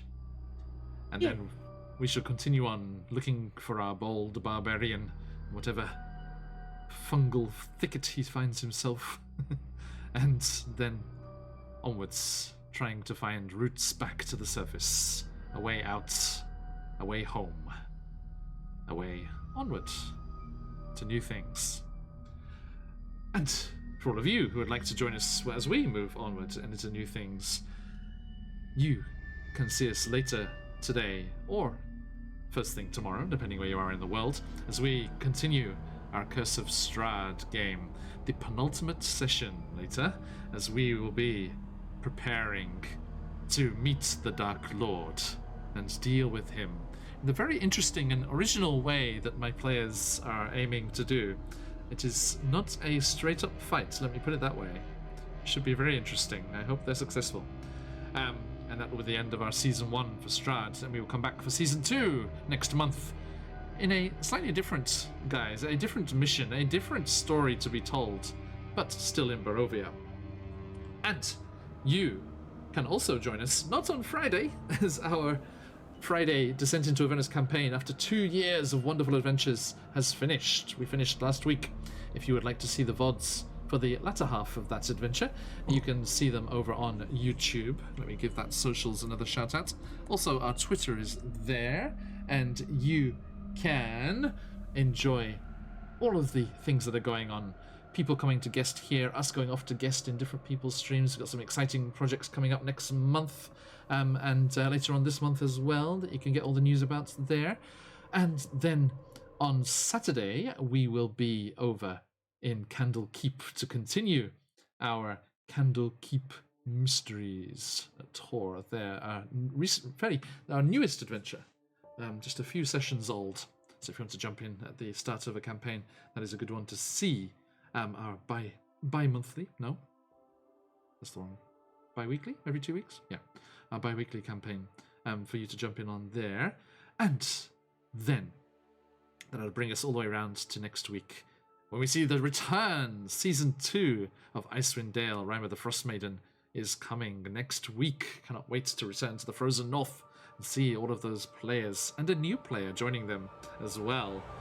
And that'll bring us all the way around to the Underdark once more. Thank you for joining us all. Stick around from the end screen as we will head on raiding somewhere else, as Modular Realms was very kind to do for us. And if you've got them, let those phoenixes fly. But, as we like to say around these parts, until next time, enjoy the trailer for our new campaign starting next month, and we will see you all wherever we see you. Bye. Thank you.